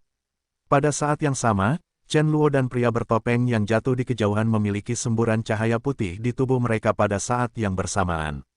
Semua prajurit di Gunung Berapi Ketujuh diteleportasi kembali ke pertigaan. Chen Luo berdiri di tanah, menatap kepala raksasa yang bersinar di langit, mengertakkan gigi. Dia tahu kali ini, dia dikalahkan. Warisan janji Tao, dia tidak memiliki hubungan dengannya di kehidupan sebelumnya, dan dia masih tidak memiliki hubungan dengannya di kehidupan ini. Hati Chen Luo penuh dengan kebencian, tetapi bagaimanapun juga, dia memiliki dua kehidupan dan dengan cepat menjadi tenang. Dia melirik pria bertopeng di lokasi lain, matanya dingin. Setelah bertarung dengan pria bertopeng, kondisi fisiknya saat ini sangat memprihatinkan. Gelombang www.novelringan.com. Gelombang sekarang, dia harus pergi dari sini secepatnya.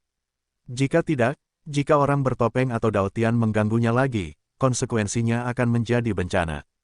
Memikirkan hal ini, Chen Luo menundukkan kepalanya, menyembunyikan nafasnya, menggerakkan keterampilan tubuhnya, dan dengan cepat meninggalkan tempat itu. Pria bertopeng itu berdiri di tempatnya, memancarkan semburan rasa dingin. Para prajurit di sekitarnya melangkah mundur, wajah mereka pucat, dan hanya ada ketakutan di mata mereka. Wajah orang bertopeng saat ini sangat membuat mereka takut. Pipi yang dijahit dengan benang hitam kering dan pucat. Karena tendangan Fang Yu, seluruh wajahnya tenggelam di area yang luas, yang sangat menakutkan. Pada saat ini, Jiang Ruolan, yang juga diutus, melihat orang bertopeng diisolasi oleh kerumunan, wajahnya berubah drastis. Linger masih ada di tangan orang ini. Jiang Ruolan melihat sekeliling dan melihat seseorang dari Asosiasi Seni Bela Diri mengenakan jubah putih. Dia meletakkan Guo Chuyun di tanah, berjalan cepat ke depan tim Asosiasi Budo, dan berkata dengan panik, "Tolong, mohon bersikap adil kepada kami. Kami diserang oleh orang itu saat mendaki gunung berapi. Orang-orang juga mengambil milik saya adik perempuan. Tim pejuang ini adalah tim yang dikirim oleh Asosiasi Cubu Budo. Dipimpin oleh Wakil Ketua Asosiasi Budo, Tian Yongguang." Tian Yongguang melihat wajah Jiang Ruolan tidak berdarah, dan matanya merah, yang sepertinya tidak palsu. Sebagai perkumpulan pencaksilat, mereka berhak mendapatkan keadilan bagi yang lemah. Siapa yang melakukannya? Tian Yongguang mengerutkan kening dan bertanya. Itu dia, adik perempuanku masih di tangannya. Jiang Ruolan berkata sambil menunjuk pria bertopeng tidak jauh dari situ. Sepertinya mendengar kata-kata Jiang Ruolan. Pria bertopeng, yang sebelumnya tidak bergerak, tiba-tiba memalingkan wajahnya dan menyeringai ke mulut berulir hitam Jiang Ruolan, menunjukkan senyuman yang menakutkan. Bab 357 Klon Cara Ajaib. Nama, pemurni ki terkuat penulis, Li Daoran. Plus matikan mengatur ulang. 1 detik untuk diingat, novel-novel indah tidak memiliki pop-up. Warisan sudah dekat di depannya, tetapi Fang Yu mengusirnya. Pertandingan antara pria bertopeng dan Chen Luo setara dengan membuatkan gaun pengantin untuk Fang Yu, yang membuat pria bertopeng itu sangat marah. Faktanya, dia memikirkan masalah ini sejak awal, tetapi dia tidak menyangka Chen Luo akan sesulit ini. Butuh begitu banyak waktu untuk menyelesaikan Chen Luo, sehingga Fang Yu mendapat masalah besar. Setiap kali dia memikirkan tentang warisan yang mungkin ada di celah itu, orang bertopeng itu memancarkan aura pembunuh. Hanya 1 langkah lagi, tinggal selangkah lagi. Saat ini, dia mendengar Jiang Ruolan dan Tian Yongguang berbicara tidak jauh dari situ. Ini mengingatkannya pada Linger yang dia pegang sebelumnya. Seluruh tubuh roh ini, yang langka dalam 1 abad, merupakan kejutan tak terduga baginya dalam perjalanan ini. Mendapatkan tubuh roh penuh berarti rencana pemurnian klon manusiawi yang telah disimpannya dapat dimulai secara resmi. Dengan seluruh tubuh roh sebagai wadahnya, klon manusiawi akan menjadi yang terkuat dari semua klonnya. Ini adalah sesuatu yang membahagiakan, namun permusuhan di hati pria bertopeng itu masih belum bisa dihilangkan. Dia ingin membunuh. Saat ini, dialog antara Jiang Ruolan dan Tian Yongguang baru saja membangkitkan niat membunuhnya. Apa? Melihat wajah menakutkan dan senyuman aneh pria bertopeng itu, Jiang Ruolan sangat ketakutan hingga dia berteriak dan hampir jatuh ke tanah. Bukan hanya dia, tapi juga seniman bela diri dari Asosiasi Seni Bela Diri di belakangnya, ekspresi mereka berubah karena terkejut. Wajah pria bertopeng saat ini sungguh mengerikan. Semula wajahnya dijahit dengan benang hitam, dan kulitnya compang camping namun layu. Sekarang seluruh wajahnya cekung, lebih seperti monster. Di saat yang sama, semburan aura dingin terpancar dari tubuhnya, yang membuat para seniman bela diri di sekitarnya menjadi malu. Tian Yongguang memandang pria bertopeng itu, merasa sedikit bersalah di dalam hatinya. Tapi melihat Jiang Ruolan yang malang menggigil dan gemetar, dia menegakkan dadanya lagi. Sebagai salah satu wakil presiden Asosiasi Budo Wilayah Tengah, bagaimana dia bisa menunjukkan kepengecutannya? Terlebih lagi, di belakangnya ada 2 bawahan Grandmaster Realm dan 4 bawahan Grandmaster Realm setengah langkah. Hanya ada 1 orang di seberang sana. Memikirkan hal ini, Tian Yongguang menarik napas dalam-dalam dan mengambil langkah maju, menghalangi tubuh Jiang Ruolan. Dengarkan gadis ini, apakah kamu menculik adik perempuannya? Tian Yongguang bertanya dengan suara yang dalam. Pria bertopeng itu memandang ke arah Tian Yongguang, tanpa fluktuasi pada pupil putih abu-abunya, dan tidak berbicara untuk menjawab pertanyaan ini. Pada saat ini, banyak pejuang juga memperhatikan situasi di sini, dan melihat kedua sisi konfrontasi bersama-sama. Ketika Tian Yongguang melihat pria bertopeng itu tidak berbicara, dia maju 2 langkah. Saya wakil presiden Asosiasi Budo Wilayah Tengah, Tian Yongguang. Pria bertopeng itu masih tidak berbicara. Ketua Tian, adik perempuan saya ada di tangannya. Anda harus membantu saya, adik perempuan saya kurang dari 8 tahun. Jiang Ruolan gemetar di belakangnya. Baca bab terbaru dan tercepat, ikuti akun resmi. Kurang dari 8 tahun, ekspresi Tian Yongguang berubah. Usia ini masih terlalu muda. Mengapa kamu membawa anak sekecil itu ke tempat ini? Tian Yongguang berbalik untuk bertanya pada Jiang Ruolan, mengerutkan kening. Aku, adik perempuanku berbeda dari anak-anak biasa, dia. Jiang Ruolan ragu-ragu, bertanya-tanya apakah dia harus memberitahu bakat seni bela diri Linger yang mempesona.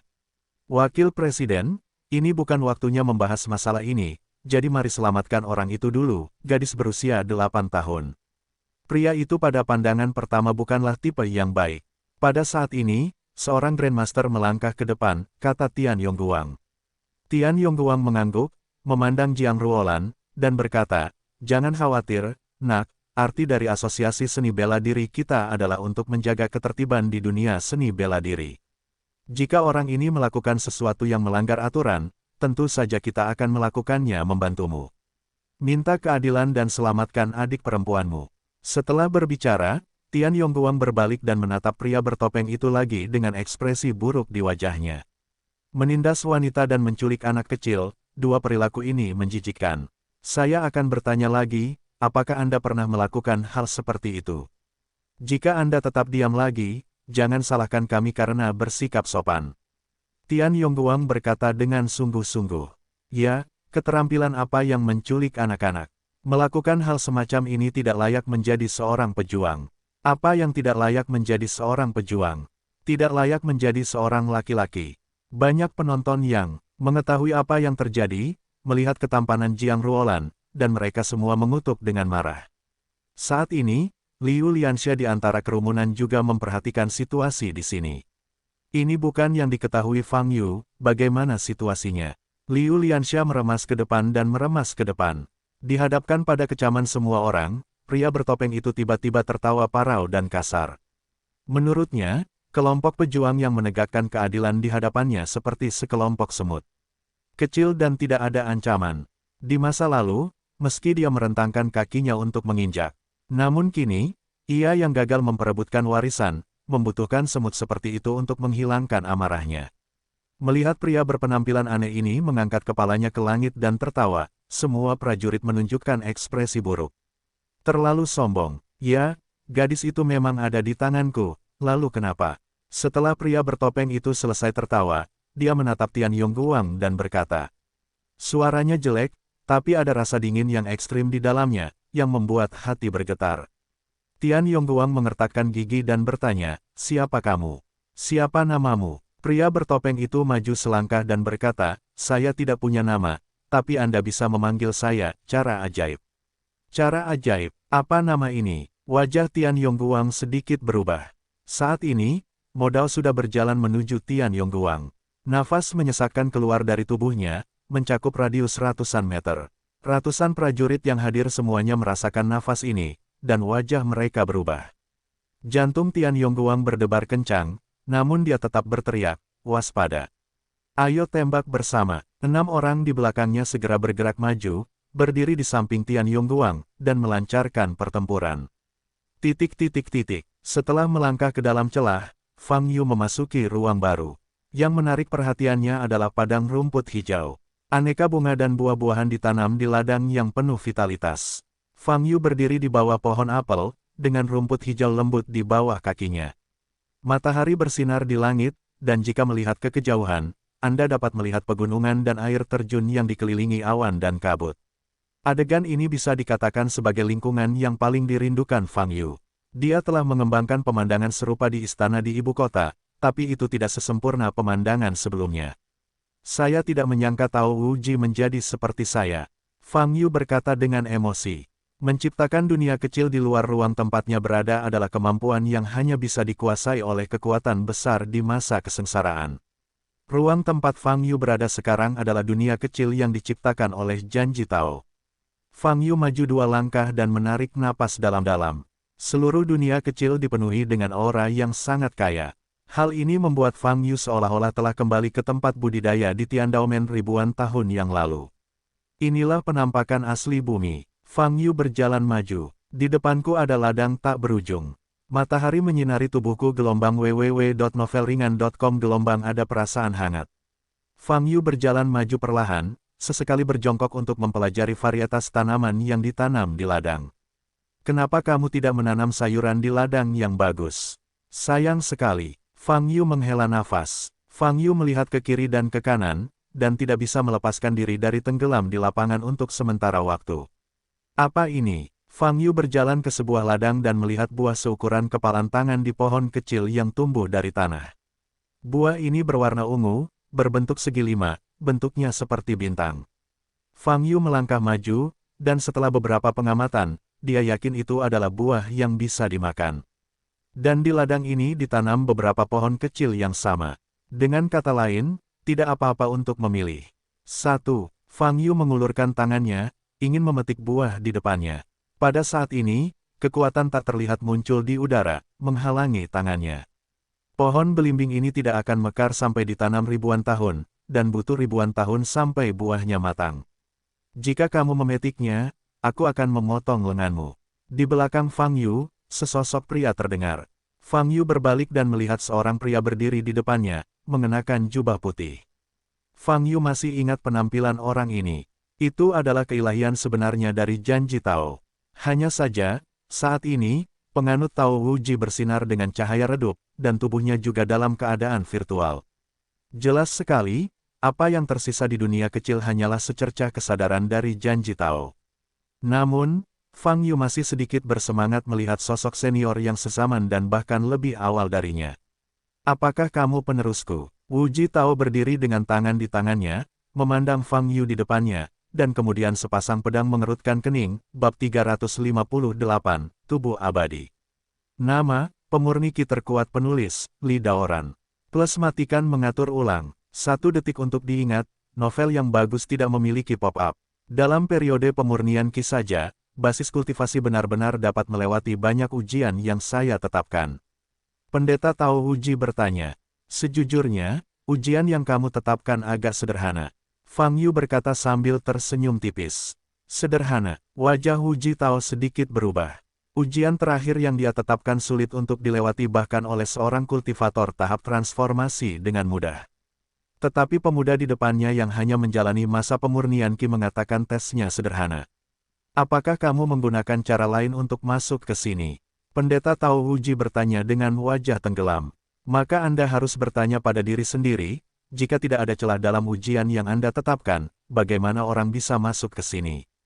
Fang Yu bertanya balik. Pendeta Tao Uji terdiam beberapa saat, memandang Fang Yu di depannya, dan berhenti berbicara. Anak laki-laki di depannya merasa sangat aneh. Selama periode pemurnian Ki, apakah itu temperamen atau nada, tampak sangat matang. Menghadapi dia, biksu yang melewati masa kesengsaraan, tidak ada sedikit pun ketegangan. Tidak peduli bagaimana Anda melihatnya, itu kurang tepat. Dengan basis budidaya Tao Uji, tidak ada yang bisa menyembunyikan basis budidayanya di depannya. Dia dapat yakin bahwa Fang Yu di depannya adalah ranah periode pemurnian Qi. Siapa namamu? Generasi murid sekte janji kita yang mana? Pendeta Tao Wuji mengerutkan kening dan bertanya. Saya Fang Yu, untuk pertanyaan kedua. Fang Yu menunjukkan ekspresi aneh di wajahnya ketika dia mendengar kata-kata dari Tao Wuji. Memori tubuh virtual di depannya jelas masih tersisa ketika penganut Tao Wuji meninggalkannya. Dengan kata lain, Tao Wuji tidak tahu apa yang terjadi dalam beberapa ribu tahun mendatang. Dia mungkin tidak pernah menyangka bahwa sekte janji telah ditutup ribuan tahun yang lalu. Dan warisan yang ditinggalkannya baru muncul 4000 tahun kemudian. Fang Yu sedang mempertimbangkan apakah akan memberitahu Tao Wuji tentang masalah tersebut. Melihat wajah Fang Yu, Tao Wuji sepertinya telah menebak sesuatu. Sepertinya anak di depannya ini bukan dari sekte janjinya. Pendeta Tao Wuji melirik buah belimbing. Dia sangat jelas tentang siklus pertumbuhan Xingchen Guo. Belimbing kini dalam kondisi cukup matang, yang berarti setidaknya sudah 3000 tahun berlalu sejak ia meninggalkan warisan. 3000 tahun, bahkan bagi kultivator abadi, ini adalah waktu yang lama. Nak, ceritakan padaku apa yang terjadi selama beberapa ribu tahun terakhir, terutama tentang Wujizong kita. Jika kamu tidak mengatakannya, kamu tidak ingin meneruskannya. Oke, kalau begitu aku akan memberitahumu bahwa sekte janji menghilang mungkin lebih dari 2000 tahun yang lalu. Fang Yu juga duduk dan berkata, apa penyebabnya? Pendeta Tao Wuji mengangkat alisnya, emosinya tidak banyak berfluktuasi, sepertinya dia sudah menduganya. Sepertinya bakat sedang sekarat, semakin sedikit murid yang bersedia bergabung dan tinggal di sekte janji. Sampai murid terakhir tidak dapat mempertahankannya, pintunya langsung diblokir, kata Fang Yu. Ekspresi janji Tao tetap sama, tetapi matanya sedikit cemberut, dan dia memarahi, saya tahu adalah suatu kesalahan untuk menyerahkan posisi sekte kepada Liu Qingyun. Tidak mungkin, siapa yang memintamu membuka tempat warisan setelah bertahun-tahun? Jika kamu membiarkan orang sektemu mengetahuinya lebih awal, itu tidak boleh ditutup, kata Fang Yu. Mendengar kata-kata ini, Pendeta Tao Wuji memandang Fang Yu dan mengerutkan kening, hanya perlu pemicu sederhana untuk membuka tanah warisan. Saya tidak punya waktu untuk mengaturnya. Lalu kenapa tempat warisanmu baru dibuka sekarang? Fang Yu bertanya dengan bingung. Pendeta Tao Wuji mengerutkan kening, tiba-tiba berdiri, mondar-mandir, dan kemudian berbalik bertanya kepada Fang Yu, apakah kamu mendengar sesuatu sebelum Wujizong menutup pintu? Tidak, saya bukan anggota sekte janji Anda. Saya baru saja mendengar berita tentang penutupan pintu. Jawab Fang Yu. Wajah Daois Promise sedikit muram, setelah berpikir sejenak, dia duduk lagi dan menatap tajam ke arah Fang Yu. Apa lagi yang ingin kamu tanyakan? Fang Yu bertanya, kamu bahkan tahu apa yang terjadi ribuan tahun yang lalu, ini menunjukkan bahwa kamu telah hidup selama ribuan tahun dengan basis budidaya periode pemurnian Qi. Pendeta Tao Wuji menyipitkan mata. Ya, aku sebenarnya pernah bertemu denganmu sebelumnya, kata Fang Yu. Pernah melihatku, kamu berasal dari sekte apa? Tanya Wuji Tao. Petik 2 titik. Tian Dao Song. Fang Yu berpikir sejenak dan menjawab. Sekte Tian Dao, apakah kamu murid Dao Tian? Ekspresi Wuji Dao Ren berubah dan bertanya. Ya, terakhir kali aku melihatmu, tuankulah yang membawaku untuk berpartisipasi dalam sekte janjimu. Fang Yu Zeng sedang berbicara, tetapi janji Tao maju. Orang Dao Tian itu seharusnya berhasil naik, kan? Dia sekitar 100 tahun lebih lambat darimu, kata Fang Yu. Hahaha, Dao Tian masih kalah. Aku dulu bertaruh dengannya bahwa jika dia bisa melonjak dalam 50 tahun setelahku, maka aku akan menunggu dia di dunia peri untuk meminta maaf padanya. Jika dia gagal melakukannya, itu adalah dia. Minta maaf padaku. Pendeta Tao Wuji menengadah ke langit dan tertawa gembira. Fang Yu memandang Tao Wuji dan sedikit menyipitkan matanya. Dia tidak tahu, hubungan antara Tao Wuji dan gurunya sepertinya baik. Fang Yu berdiri dan berkata, jika kamu mau, kamu bisa memberikannya kepadaku. Janji Tao memandang Fang Yu, mulutnya melengkung, dan bertanya, menurutmu mengapa saya tidak mau? Bagaimanapun juga, niat awalmu diserahkan kepada murid-murid sekte janji, dan kamu adalah teman tuanku, jadi aku tidak pandai dalam hal itu, kata Fang Yu. Kuat datang. Pendeta Tao Wuji menunjukkan sedikit senyuman. Kemudian, dengan tangan di punggung, dia menatap matahari di langit, pakaian putihnya berkibar, dan berkata dengan suara yang dalam, murid dari Sekte Janji bahkan belum mengetahui bahwa aku memiliki kemampuan untuk mewarisi. Mereka tidak memenuhi syarat untuk mendapatkan warisanku. Sedangkan kamu, karena kamu adalah murid Dao Tian dan berhasil lulus ujianku, secara alami aku akan menyerahkan warisan kepadamu. Ayolah, jangan buang waktu, kata Fang Yu. Sebelum ini, saya punya satu pertanyaan lagi. Kata Tao Huji, mari kita bicara, kata Fang Yu. Mengapa Anda bisa hidup selama ribuan tahun dengan basis budidaya pada masa pemurnian? Pendeta Tao Huji menyipitkan mata. Pertanyaan ini pertanyaan yang bagus, entahlah, begitu pula tuanku, mungkin hanya Tuhan yang tahu. Jawab Fang Yu. Penganut Tao Janji menatap Fang Yu dan berkata, saya telah mendengar sebuah legenda. Dikatakan bahwa di zaman yang lebih jauh, ada sebuah konstitusi yang disebut tubuh umur panjang yang kekal. Orang dengan konstitusi ini abadi, dan akan hidup selamanya. Petik 2. Apakah kamu memiliki fisik seperti ini? Fang Yu tersenyum tipis, dan berkata, tuanku juga menyebutkan konstitusi ini kepadaku, tetapi legenda ini memiliki celah. Celah apa? Tanya Tao Huji. Jika memang ada makhluk abadi gelombang www.novelringan.com gelombang dan mereka bisa naik ke keabadian, lalu mengapa saya berlatih selama hampir 5.000 tahun, atau tetap dalam periode pemurnian Qi? Jika mereka tidak bisa naik ke keabadian, maka orang-orang ini, kamu ada di mana sekarang? Kata Fang Yu, apa yang Anda katakan ada benarnya, tetapi tidak menutup kemungkinan bahwa Anda akan memiliki kesempatan untuk naik di masa depan. Pendeta Tao Huji tersenyum. Sebenarnya, saya hanya ingin menerobos masa pembangunan pangkalan, dan saya belum berpikir untuk melonjak. Fang Yu tersenyum pahit, bahkan jika periode pembangunan pangkalan harus mengembangkan 10.000 level untuk menerobos ke periode pembentukan pil, saya juga mengenalinya. Itu lebih baik, tidak akan pernah ada harapan untuk perbaikan di dunia ini. Lumayan. Pendeta Tao Huji mengangguk sambil berpikir keras. Kemudian dia mengerutkan kening dan berkata, sebenarnya, ada kemungkinan lain. Pernahkah Anda memikirkan tentang kalimat ini hanya setengah diucapkan, dan penganut Tao Huji menutup mulutnya lagi. Dia menggelengkan kepalanya dan berkata, musim gugur, kamu akan mengetahuinya nanti. Setelah mewariskan warisan kepadamu, tubuh inkorporealku akan hilang. Jika kamu memiliki pertanyaan, kamu bisa bertanya padaku sekarang. Fang Yu berdiri di depan Janji Tao, berpikir sejenak, dan bertanya, bolehkah saya memetik buah belimbing? Bagaimanapun, setelah Anda memberikannya kepada saya, tidak akan ada seorang pun di dunia kecil ini. Pendeta Tao Huji membeku, lalu tersenyum dan berkata, kenapa Dao Tian memiliki murid sepertimu? Baiklah, kamu boleh memetik buah belimbing dan pergi, tapi jangan mengambil yang lain. Ya Tuhan, mungkin suatu hari dia akan kembali ke sini. Setelah selesai berbicara, wajah Janji Tao menjadi lurus dan matanya terpejam.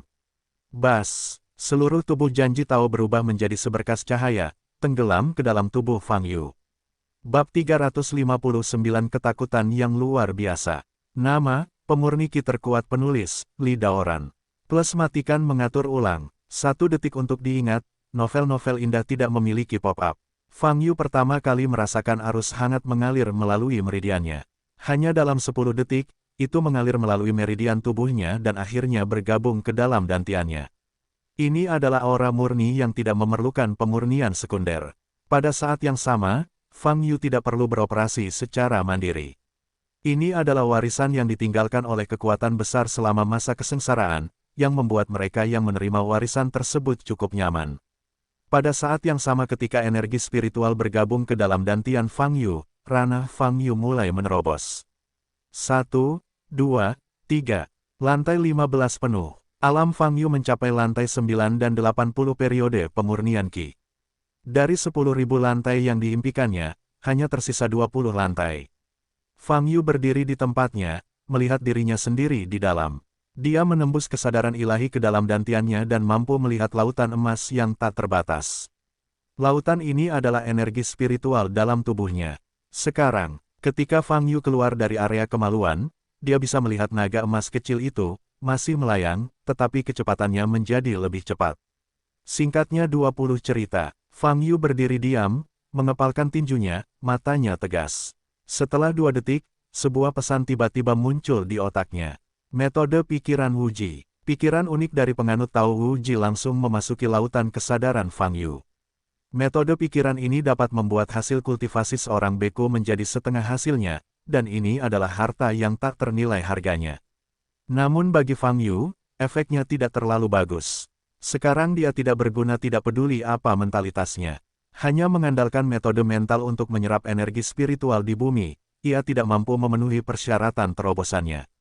Setelah mendapatkan basis kultivasi dan pikiran, Fang Yu berbalik dan melihat ke lapangan di depannya dengan mata berbinar. Dia pasti ingin memilih 1 atau 2 bintang, dan dia juga bisa memilih yang lain. Bagaimanapun, Dewa Janji Daois tidak akan kembali ke sini dengan kemungkinan besar, dan bahkan jika dia kembali, dia tidak akan tahu siapa yang melakukannya. Pegunungan yang menyala-nyala, tanah datar di depan pertigaan. Tian Yongguang dan ke-6 anak buahnya dengan tegas menembak ke arah pria bertopeng yang mengaku sebagai Jalan Iblis. Tian Yongguang sendiri adalah seorang pejuang di puncak alam Grandmaster, dan dengan bawahannya, kekuatan tempurnya tidak lemah. 3 Master, 4 Master setengah langkah. 4 Master setengah langkah bersenjatakan senjata, menyerang jalur sihir dari 4 arah. Dan ketiga tuan itu mendorong energi sebenarnya dari tubuh, dan meledakkannya ke arah Jalan Iblis. Cara ajaib berdiri di tempatnya, pupil putih abu-abu masih bergelombang. Dalam beberapa detik, Master 4 setengah langkah bergegas ke sisi jalan ajaib, mengangkat pedang panjang mereka, dan menusuk jalan ajaib. Modao tidak menoleh, dan semburan kekuatan tiba-tiba keluar dari tubuhnya. Ledakan. Dalam sekejap, 4 Master setengah langkah yang mendekatinya meledak, darah berceceran dan menjerit berulang kali. Telapak tangan guntur, Tian Yongguang dan 2 Master lainnya saling menamparkan secara ajaib. Ledakan. Kekuatan gabungan dari 3 Master tidak bisa diremehkan. Tempat di mana jalan ajaib itu berada, meledak dengan keras, asap dan debu di mana-mana. Baca chapter terbaru dan tercepat, ikuti akun resminya. Pada saat yang sama, gelombang udara menyebar ke sekeliling, menyebar ke prajurit di sekitarnya. Tian Yongguang menatap posisi dipenuhi asap di depannya, ekspresinya tidak santai. Meskipun pukulan ini mengenai Demon Dao secara langsung, dia merasa efeknya kecil. Benar saja, setelah asap dan debu sedikit menghilang, Tian Yongguang melihat sosok Demon Dao, masih berdiri di dalamnya, tidak bergerak. Bagaimana ini mungkin? Tian Yongguang terkejut. Bahkan jika Wu Zun menderita serangan gabungan dari 3 tuan, dia akan menderita banyak luka. Tapi cara ajaibnya tidak terpengaruh sama sekali. Kalian terlalu lemah. Suara serak dari jalan ajaib ditransmisikan ke telinga setiap prajurit yang hadir. Jangan membeku, terus serang. Tian Yongguang berteriak kepada seniman bela diri pucat di kedua sisi. Guru Tian Yongguang pernah memberitahunya bahwa saat bertarung melawan orang lain, hal yang paling tabu adalah rasa takut. Begitu diserahkan, emosi ketakutan hanya akan melambat. Tidak peduli seberapa kuat lawan Anda harus memperkuat kemauan Anda, sehingga Anda bisa berharap untuk mengalahkan yang kuat dengan yang lemah. Jika tidak, satu-satunya jalan untuk maju adalah kegagalan.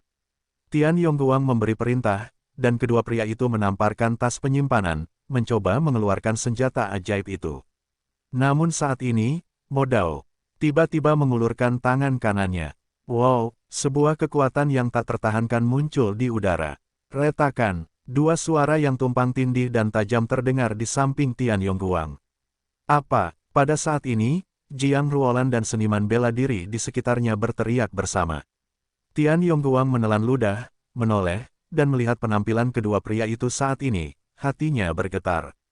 Kepala dan tubuh mereka terpisah. Kepala mereka melayang di atas leher, mata mereka melebar, dan mata mereka penuh kepanikan. Pada patahnya leher, darah disemprotkan dan diteteskan ke tanah. Melihat pemandangan ini dari dekat, Tian Yongguang hanya merasakan dingin di sekujur tubuhnya, seolah jiwa dan raganya terpisah. Dan para seniman bela diri di sekitarnya, wajah mereka pucat, dan mereka semua mundur. Orang yang terlihat seperti monster ini sangat kejam. Yang paling aku suka lihat adalah ketakutan di wajahmu, kata Modao, telapak tangan kanannya bergerak sedikit. Retakan, ada suara tajam lainnya. Anggota badan dari 2 mayat dengan kepala dan tubuh terpisah juga patah. Kedua tuan ini terpotong-potong di udara. Bau darah tercium. Jiang Ruolan di belakang, lemas, jatuh ke tanah. Dan Tian Yongguang, Saat ini, seluruh orang juga menjadi kaku di tempatnya, tidak dapat berbicara. Keadilan, orang suka memilih untuk berpihak pada keadilan. Tapi kamu harus menyesalinya sekarang. Modao memandang Tian Yongguang, wajahnya tenggelam di area yang luas, menunjukkan cibiran. Tian Yongguang kembali sadar, penuh kegembiraan. Dia melihat ke jalan ajaib di depannya dengan hanya ketakutan di matanya. Engah, Tian Yongguang langsung berlutut di tanah dan berkata dengan suara gemetar, tolong biarkan aku hidup, aku benar-benar tidak tahu. Modao mengangkat jarinya dan Tian Yongguang melayang di udara. Sepertinya ada tangan tak kasat mata yang mencubit leher Tian Yongguang, membuat wajah Tian Yongguang membiru dan nyeri. Ada begitu banyak orang di sini, kenapa kamu tidak meminta bantuan mereka dan menyelamatkan hidupmu bersama? Nada suara Modao menggoda. Tian Yongguang berjuang mati-matian, menoleh untuk melihat para seniman bela diri di sekitarnya, matanya penuh permohonan. Dalam kelompok pejuang ini, banyak orang yang mengutuk cara ajaib bersama-sama sekarang. Tetapi saat ini, ketika bersentuhan dengan mata Tian Yongguang, para pejuang ini hanya mundur lagi dan lagi, karena takut dihubungkan. Banyak prajurit yang melarikan diri. Jalan ajaib ini tampak seperti perbaikan jahat. Perbaikan jahat tidak masuk akal. Jika Anda terlibat di dalamnya, hidup Anda tidak akan terjamin. Setelah mendaki gunung berapi, sebagian besar seniman bela diri yang hadir menghabiskan banyak kekuatan fisik. Setelah melihat metode kejam dari cara ajaib, tidak ada yang mampu berani. Bahkan Wu Zun sangat ketakutan saat ini. Tidak ada yang mau mati. Mata Tian Yongguang penuh dengan keputusasaan. Dia menyesalinya. Saya tahu lawannya sangat buruk. www.novelringan.com Dia tidak akan pernah berdiri. Kamu biarkan dia pergi. Dialah yang meminta bantuan Tian Yongguang, yang membuat Tian Yongguang berada dalam situasi putus asa. Hati nuraninya menang atas rasa takut. Bagaimanapun, dia harus berdiri. Di tengah kerumunan, Liu Lianxia tenggelam setelah melihat pemandangan ini.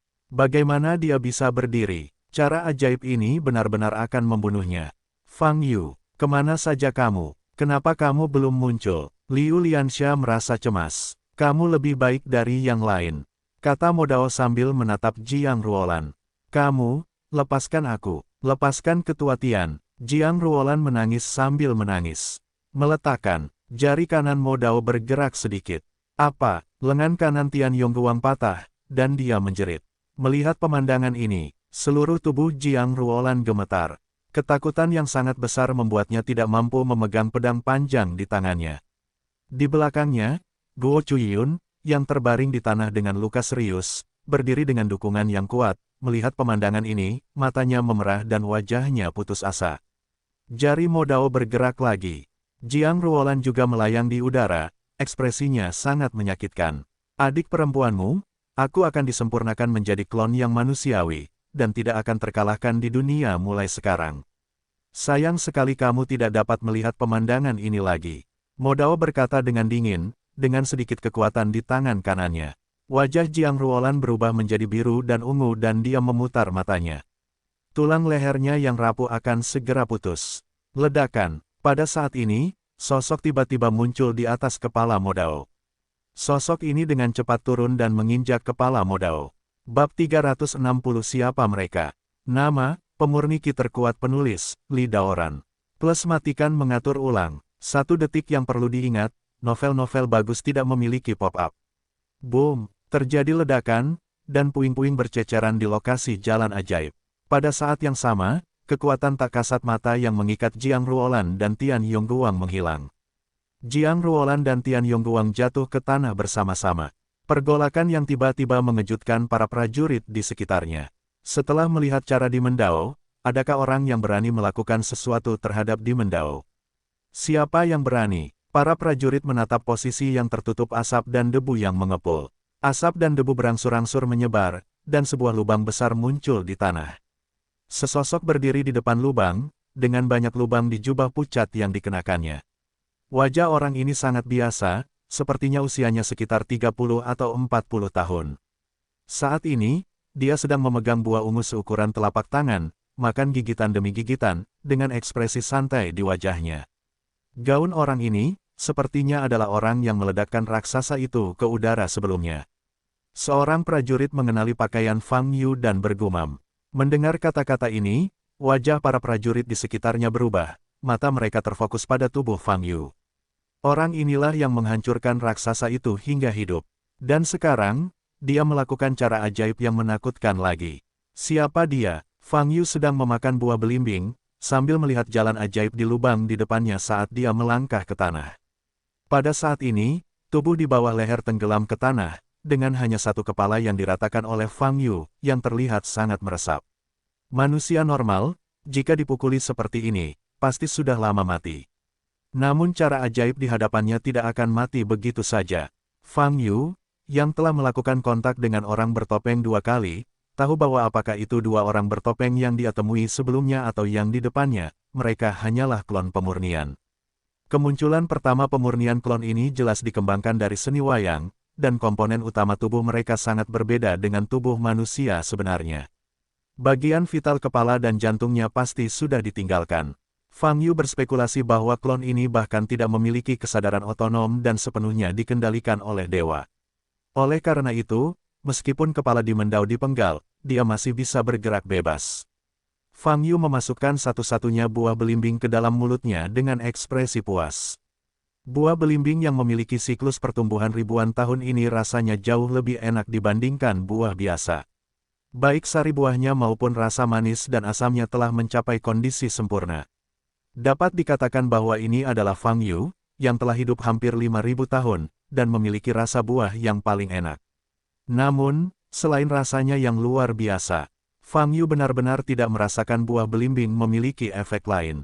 Ciri-ciri buah yang memiliki siklus pertumbuhan ribuan tahun tidak sesederhana rasanya.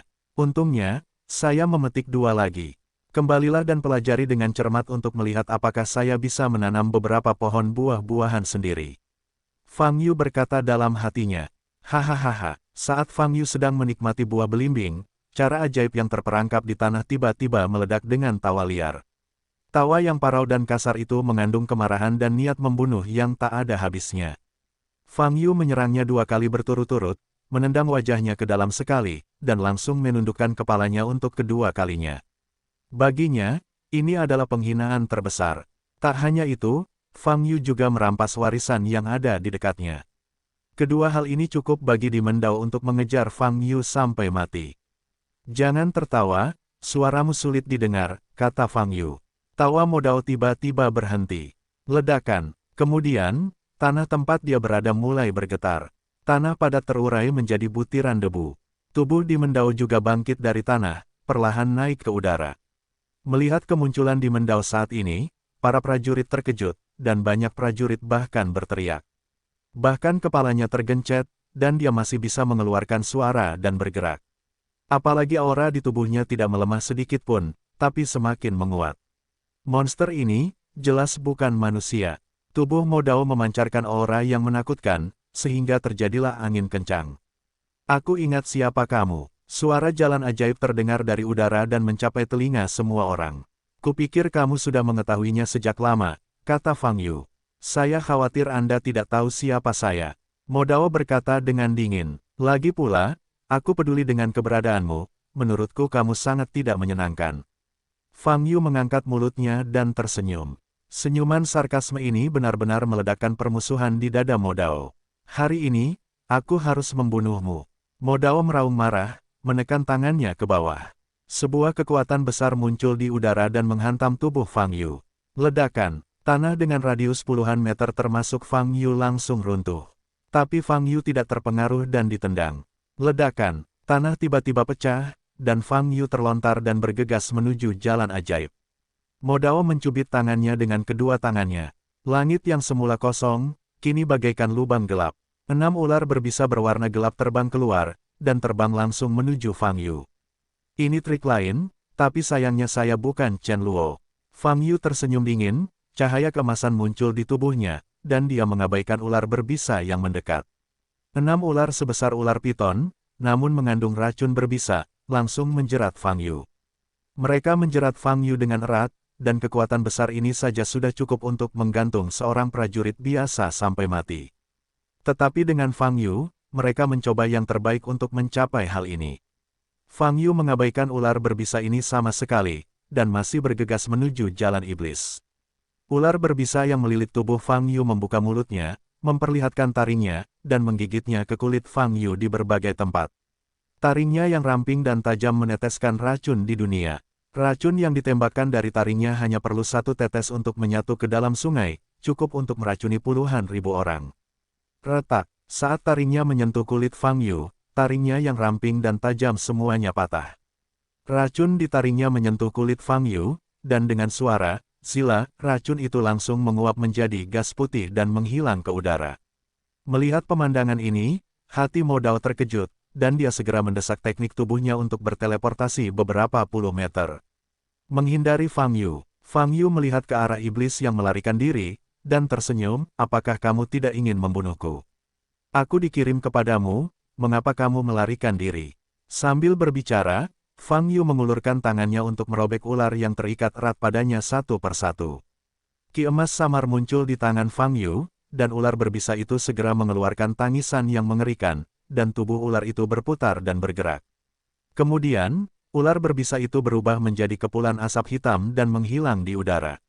6 ular berbisa semuanya dilenyapkan oleh Fang Yu hanya dalam 10 detik. Fang Yu bergegas menuju jalan ajaib di atas. Keseluruhan pribadinya seperti petir, membaca www.ukansu.com begitu cepat hingga orang tidak bisa mengikutinya sama sekali, hanya hantu. Dalam sekejap, Fang Yu bergegas ke depan Demon Dao dan meledakkan dada Demon Dao dengan pukulan. Mo Dao sepertinya sudah siap untuk waktu yang lama, dan menyatukan kedua tangannya. Roh, perisai tembus pandang menyebar dari dalam cara ajaib. Saat tinju Fang Yu menyentuh perisai, dia segera merasakan guncangan punggung yang kuat. Kemudian, semburan cahaya keemasan muncul di tinjunya, langsung melampaui kekuatan serangan balik, dan dengan paksa menembus perisai. Fang Yu mencibir di sudut mulut Fang Yu dan menghantamkan tinjunya ke dada Mo Dao. Ledakan, tubuh daging yang dimurnikan secara ajaib dengan bahan yang sangat keras muncul retakan, dan kemudian pecah. Tubuh Mo Dao berubah menjadi potongan kertas putih sobek, melayang di udara. Cara ajaib yang membuat mereka sangat ketakutan sebelumnya, itu saja, mati. Dari awal hingga akhir, Mo Dao sepertinya tidak memiliki kesempatan untuk melawan. Pada saat ini, ada keheningan di sekitar. Prajurit yang menyaksikan pertempuran itu mati rasa, dan melihat sosok Fang Yu di udara dengan ekspresi membosankan. Datang ke Blazing Mountains hari ini, mereka sangat terkejut. Pertama, warisan setiap gunung berapi diambil dengan kecepatan luar biasa, dan kemudian raksasa bersayap muncul, dan kemudian Fang Yu dengan mudah meledakkan raksasa itu, dan cara ajaib menunjukkan kekuatan yang menakutkan. Serangkaian hal yang tak terbayangkan terjadi hanya dalam 1 jam. Saat Fang Yu mengubah wajahnya, ini membuat para prajurit yang hadir semakin bingung. Dari mana datangnya 2 orang, Mo Dao dan Fang Yu, yang mengejutkan mereka? Kekuatan mereka begitu kuat, bagaimana mungkin mereka tidak diketahui?